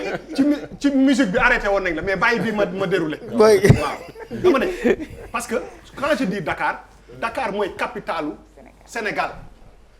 On ne peut pas imaginer buñ ko mayu doole buñ ko wàññi amul benn acte bu état bu fi mun régime bu fi mënti nekk acte booy njëkk a posé la motivation principale mooy politique nan waxante dëgg avant tout acte yi gars yi di posé yépp ay acte politique la fa ñuy toog bay calculer affaire yi def seen ay calcul ba xam bu ñu def jaaree fi def di saa yi ñun duñ fa toog moom fa la monsieur le maire di ñëwee parce que bu toogee ba gars yi ne bon si on découpe ça on met ça on fait ci on affaiblit lii dugg na fi génn fi c'est la réalité donc mënuñu imaginer c'est pas une question politique question de souveraineté la mënuñu waxuma sax ñeneen ñi mais damay jël Dakar parce que mooy capitalu Sénégal tey jii nii am benn maire pour man am maireu Dakar bu am doole dafa baax ci démocratie non régime bu fi nekk daf ci baax il faut pas ñu suufee ku mu ci munti nekk muy Khalifa Sall ak muy Wade nekk muy Ablaye Matar Diop ak muy mun ku fi nekk maire de Dakar dafa war a am doole dafa war a yore xaalis parce que tey jii nii kooku ni président Macky Sall di représenter Sénégal noonu la ko mën a représenter parce que capitalu Paris New York Tokyo mais c'est des yooyu ay symbole lañu ci dëkk yooyu mais ci Afrique rek ngay gis ñu koy even imaginer dafa dépasser vision wu benn spécialiste bu tudd Omar Gueye dara mais fii rek ngay gis benn nit boo xam ne pendant 15 ans ou 20 ans mooy nekk ci la personne centrale buy décider lan moom mooy impacter suñu doom yeeg suñu sët yeeg ëllëg mais on peut pas imaginer que Dakar quel que soit man xam nga liiruma benn article xamuma lu waa ji wax lenn rek laa xam mooy que c'est inadmissible on ne peut pas avoir et Dakar rek laa jël yeneen yi pour te dire que c'est aussi important mais mënuñu imaginer ci 2020 bi ñuy imaginer ñuy jël Dakar di ko fragiliser quel que soit politiquement ki koy jiite te loolu logique xam nga des fois moo la boo leen convoqué terme technique yi rek da ngeen di jaxase nit yi lu yenu maanaa nañ leen wàcce débat bi nit ñi am perception bu leer lu yenu maanaa yenu na maanaa nan waxante dëgg mënuñu jël Dakar di ko Dakar moo ñu ëpp ñun ñëpp moo ëpp maire de Dakar moo ëpp président de la République moo ëpp Dakar c'est la capitale du Sénégal dafa war a am doole quel que soit ku fa nekk ku ko bëgg a jël na nga xeex politique mbapat ba jël ko mais Dakar bu ñu toogee naan yërëm nga boo nee Dakar dindi nañ ko lu mu am mais c'est extrêmement grave. mais dëgg la Bouba loi bi moo ko def. waaw mais moom laa lay wax ni dama ne quel que soit non yërëm damay daane rek quel que soit ku ko mënti def dama ne la un Sénégal fort c'est un Dakar fort le maire de Dakar dafa war a nekk benn nit boo xam ne dafa war a autonome dafa war a peser ci état da ko war a bàyyi xel di ko ragal di ko seetlu bu ñu bëggee développer bu ñu bëggee bañee personnaliser affaire yi ci ay affaire parti ak appartenance politique nañ waxante dëgg Dakar moo sut politique moo sut APR sut PS sut ñeneen ñëpp nañ waxante dëgg te on ne peut pas être à Dakar et voir cette ville là ñu koy fragiliser c'est pas normal. Papis Diaw avant Papis Diaw. un mot rek pour préciser c'est important. Bouba c'est-à-dire il faut nga comprendre li ma wax dama ne la acte 3 de la décentralisation dafa ñëw li ville yi amoon yépp mu dindi ko loolu c'est pas un point de vue loi bi laa wax li mu def. soxna si. li nga wax mën naa ko comprendre xam nga bañ naa ko nee naa la pour l'histoire wala pour la culture parce que gis naa ni nit ñi mën nañu am benn attachement bi même Bouba bi may wax da ngay xam ni xol lay waxee donc am na ville yoo xam ne li muy symboliser moo tax mu am attachement mais xam nga man analyse politique laay def l'analyse par définition elle est froide analyse kenn du ko def ak xol analyse da nga koy def ci pour man ci xam-xam dafa am benn loi bu ñëw boo xam ni li maire de Dakar yoroon yëpp daf ko rocc dem jox ko communes yi 19 communes yi nekk ci Dakar tey mairie Dakar genre meuble kese la Bouba foofu loolu mooy réalité bi moo tax ma ne ñaari affaire rek moo mën a nekk soit la mairie Dakar yoroon ñu jom joxaat ko wala boog mairie ville yi ñu dindi ko fi parce que créer ville boo xam ni symbole rek la amul sens nga fay def xaalis di fa def essence di fa def ay liggéeykat te dee jariñul dara. voilà donc pour man loolu léegi nag ci idée bi nga wax. idée bi nga wax. que maire de Dakar dafa war a am lu mu représenter mais je suis d'accord à 1000% avec toi pourquoi parce que capitale yépp li tax ñu am doole mais en même temps li muy représenter moo tax xeexu politique bi dafa metti parce que ku nekk maire capitale da ngay nekk président avec un peu d'effort Chirac dafa jógee maire de Paris dem nekk président enjeu boobu la Bouba loolu politique la loolu c'est froideur la c'est-à-dire tant que maire Dakar déglu baax li ma la wax man politique laa lay wax mi ngi nekk ci beneen couleur politique bu dul couleur président de la République te ñoom ñaar jubóowuñu nguur gi dina def lu mu mën pour affaiblir Dakar parce que politique la maintenant sur le principe est-ce que Dakar dafa war a exister mais la preuve. non la preuve mais mënoo dëkk Dakar sax. pas forcément affaibli parce que on a vu l'exemple en Turquie. Erdogan ak sa mairie.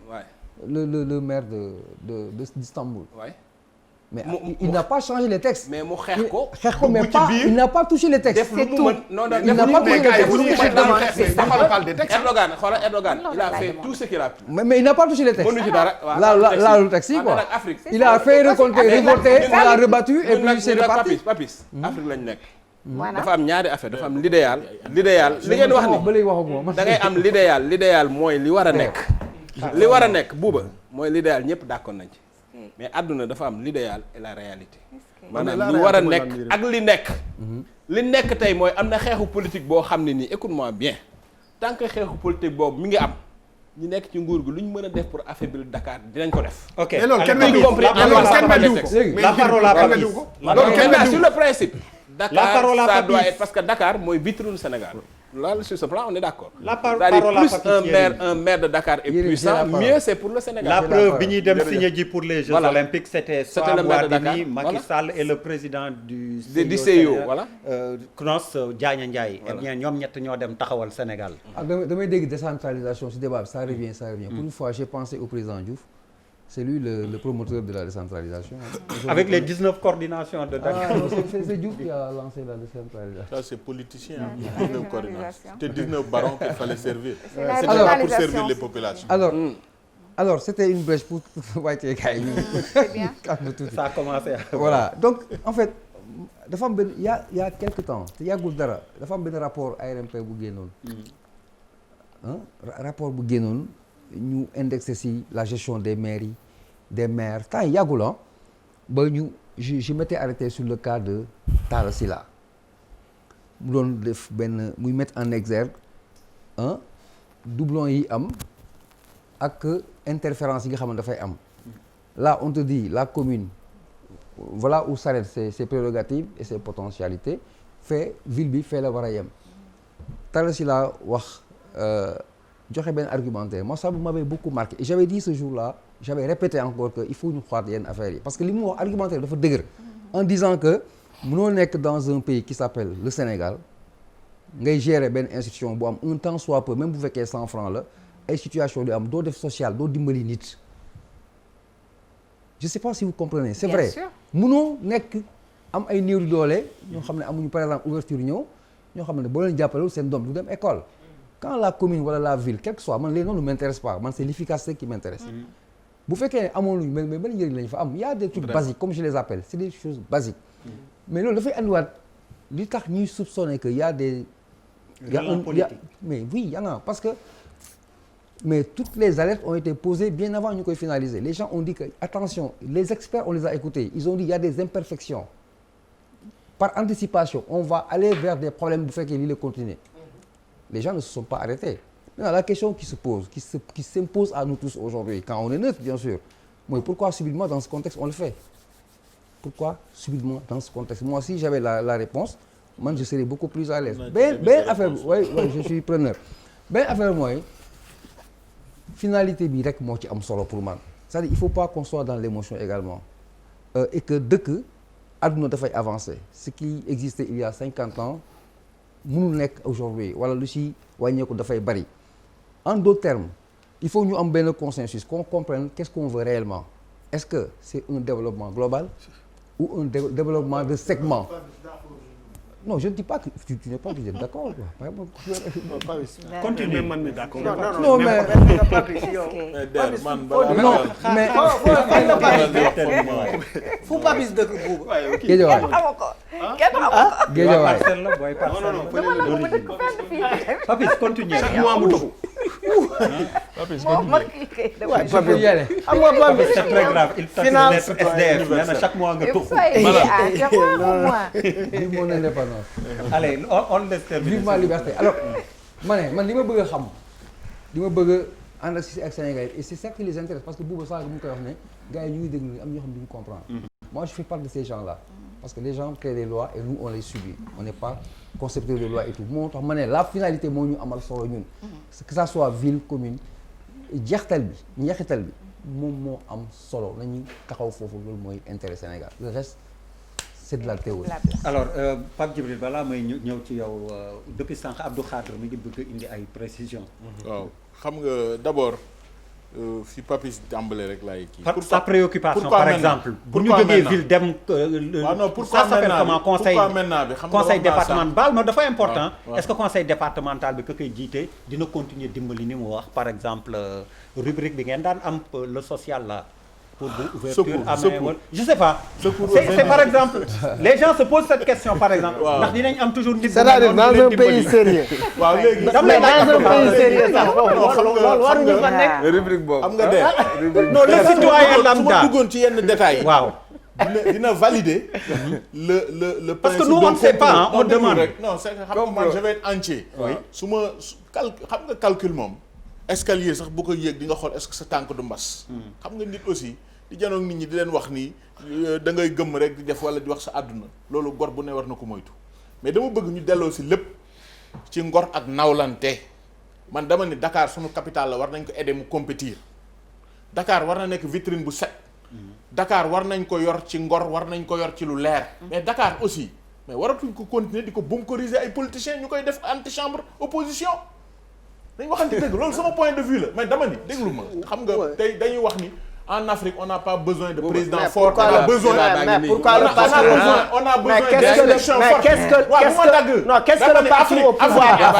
pour permettre Afrique dem na xaaral bu ma dagg le président Macky Sall bañ a dagg man ku yor sa dagg agenda ku yor sa agenda ku yor sa agenda waaw dégloo rek ma teer waaw boo ma dégloo rek ma teer comme S'il suñu vous plaît, bokk déglu leen gendarien ko. lu ñuy wax Oui, ku déglu yor sa agenda pour nekk président na nga ko organiser te nawloog Sénégalais président Macky Sall nekk na président te maire Kaffrine maire Fatick la nekkoon Oui. non il faut pas que boo nekkee Dakar Non, mais mani après waaw avoir waaw été, Malal da ngay non, dégloo après nag avoir Malal été Malal président mënoo de nekk l'Assemblée nationale, Mani, c'est sa premier trajectoire, ministre, c'est sa ministre de trajectoire. l'Intérieur, etc., etc. Mani c'est sa trajectoire Il s'est pas Emmanuel arrêté Macron à- nekk na président France te nekkul maire Paris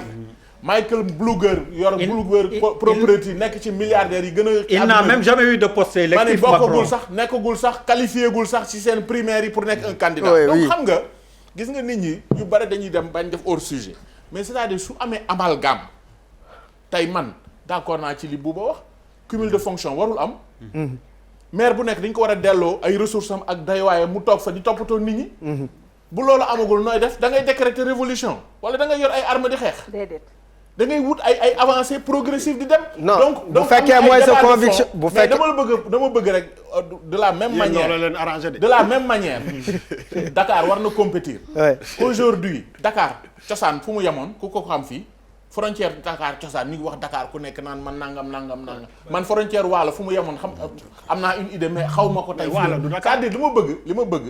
li ma bëgg mooy Koungheul pour man Koungheul c'est aussi important parce que c'est l'humain si on parle de l'humain Oui. non dama la fépp fu doomu aadama am il a droit à sa dignité quand on parle d'équité territoriale lan laa leen doon wax ñu ne c'est trop technique xam nga décentralisation mooy lan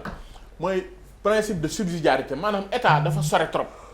tey am na problème boo xam bu amee géejawaay ñu dëkk géejawaay dëkk ci quartier bi ñoo ko war a mën waxtaanee pencoo ko nu mu rafetee ñu defee ko bu ëllëgee bu ñu joxee seen maire mbir bu dee Abdou Khadre la bu monsieur am oto avant ñu koy jox maire yi xam nañu bu amul xam nañu bu fi daan faj bu mu gàcce nekk dans le privé di ñàkk xam nañu bu amul xam nañu bu ëllëgee bu fa dellu siwaatee di leen wax donc c'est-à-dire la gestion de proximité par essence et boo demee partout dans le monde madame le ministre xam na ko dem na ba Brésil ak yëpp le mouvement municipal a pris progressivement le pouvoir parce que à chaque fois développement bu jógee par la base up down et cetera xam nañ toutes ces théories là donc lu ëpp solo man li ma wax su ma ko waxee dama tënk parce que waxtaan bi ku nekk ci am cër dama ne sànq man boo déggee ma ni bu ma ñëwee tey ku décréter de façon péremptoire ni lii lay am waxeewu ma ko ci dañ la jox doole nit ñi jiite leen taxul nga moom leen président dañ ko fal jox ko ñun ñoo ko jox suñu doole am na gis-gisam gis-gis boobu moo tax ñu fal ko falaat ko dama ne liñ ko falaatee nañ ko ci nawlante jox ko benn présomption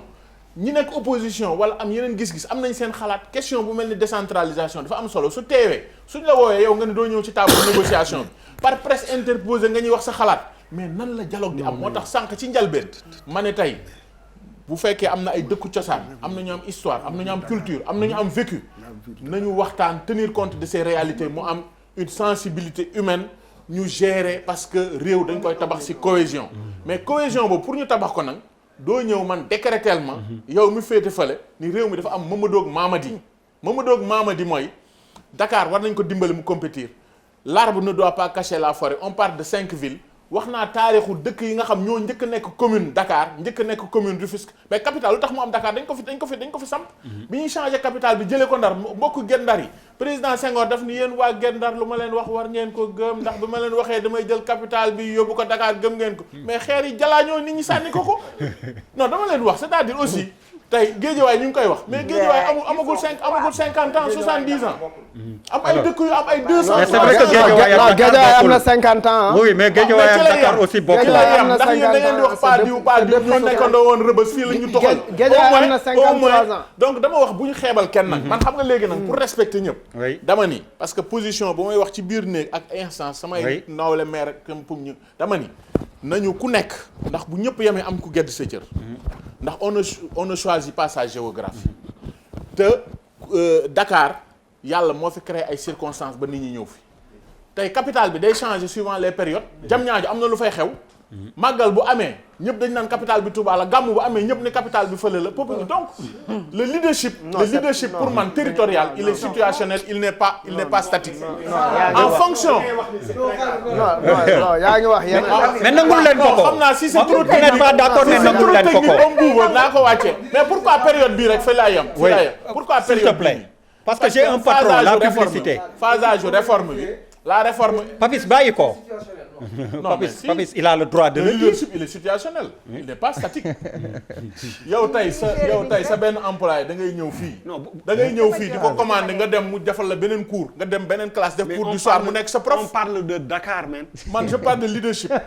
non mais je parle pas que de Dakar léegi pour terminer vraiment pour terminer période bi réforme bi dañ ko phasé woon parce que acteurs yëpp waxoon que 2013 comme nii dañu respecter le calendrier républicain bi ñu ne dañuy respecter le calendrier républicain incohérence territoriale ak lisibilité des échelles de gouvernance c'est toujours passionnant koo laal sa dëkk mu yuux koo wax mu yuux kenn xamul la da ngay wax wolof expliquer nit ñi. waaw incohérence territoriale pare na voilà yéen bu ñu prolongé mooy maanaam ay France ak yooyu day am plus de 32 000 communes ñu am ñoom ñëpp ay patrimoine am ressource mais problème bi fii man dama d'accord ci li Yérim wax commune yu amul moyen moom zéro ñooy am mais comment non zéro ñoo yam donc boo war a renforcer communes yi donc pour renforcer leen la ressource foncière elle est importante maire warul am vocation jaay suuf maire war na mën a monter des projets innovants yu attirer investissement ci commune mais bu jaayee suuf jàdd na et nous on l'a dénoncé on a dit qu'on ne sera jamais solidaire à des maires yu def du bradage foncier donc man foofu laa bëggoon ñu recentrer pourquoi léegi nag parce que élection buy am c'est des séquences ñu ngi waaj a demaat élection da nga waroon daaneel dañu war a def les réformes yi ñu war a def après l'évaluation de la première phase de mise en œuvre de l'acte 3 soog a demaat élection parce que soo demee en mi-mandat bëgg a changer ay textes il faut que les règles du jeu soient connues avant le jeu et les règles du jeu ne peuvent pas être changées au cours du jeu c'est ça la préoccupation en tout cas ñun en tant qu'acteur loolu mooy suñu préoccupation lenn daal bëgg naa nga xam ko sénégalais yi lay seetaan li nga fi wax yëpp comprendre ruñu si absolument dara. loolu sa Pape Djibril je passe un contrat avec toi 2 minutes publicité s'il te plaît doo faare mi si du ma ci xam dara s'il te plaît 2 minutes Pape Djibril man je passe un contrat avec s'il vous plaît un contrat en direct monsieur le maire dafa joxe solution ba pare yàqaat ko parce que dafa ni maire bi dañuy dajale mooy ci penc mi wax yow nag penc moom nga bëgg a xar c'est ça la question ok du leneen question bi du leneen yow penc moomu doon frontière n'est pas forcément physique madame en décentralisation la frontière n'est pas que physique attention ok alors li Abdou Khadre non xam naa li beneen débat lay doon Pape Djibril 2 minutes seulement pour man li Abdou Khadre di wax dafay wane encore dis-toi en 2 minutes dafay wane ni liggéey bi toll ak réflexion bi ba nga xamante ni tey waroon nañu évoquer leneen lu dul naan dañuy supprimer ville parce que si su fekkoon ne def nañ rigoureusement rapport évaluation première phase bi kon xëy na yeneen dinañ ci génn ba tey duñu fi nekk di waxtaane ville yi rek waaye dinañ xool natt li nga xamante ni diggee woon nañ ko par rapport ak esprit réforme bi et à l'arrivée ce qu'on a eu on s'est retrouvé avec quoi à l'arrivée te contexte bi ñuy defee réforme yi souvent da ngay gis ne mooy tax mënuñoo fexe ba du ñu jàpp ne politique am na ci 2013 la ñu ko def parce que boobu équation 2014 amoon na ñoo ngi nii kenn xamul dans une démocratie normale xam nañ ne la valeur de l'information elle est importante ñoo ngi dem ci élection locale kenn xamul date bi kañ la kenn mënta pare te da nga koy waajal boo ciy dem kenn mënul pare ce qui se passe avec la mairie de Dakar pour revenir on dit fin 2021 ce qui se passe avec la mairie de Dakar mooy je pense que li ñu leen teg honoré wul kenn déjà parce que ce qui manque à notre démocratie pour man c'est l'élégance mooy manquer souvent entre les acteurs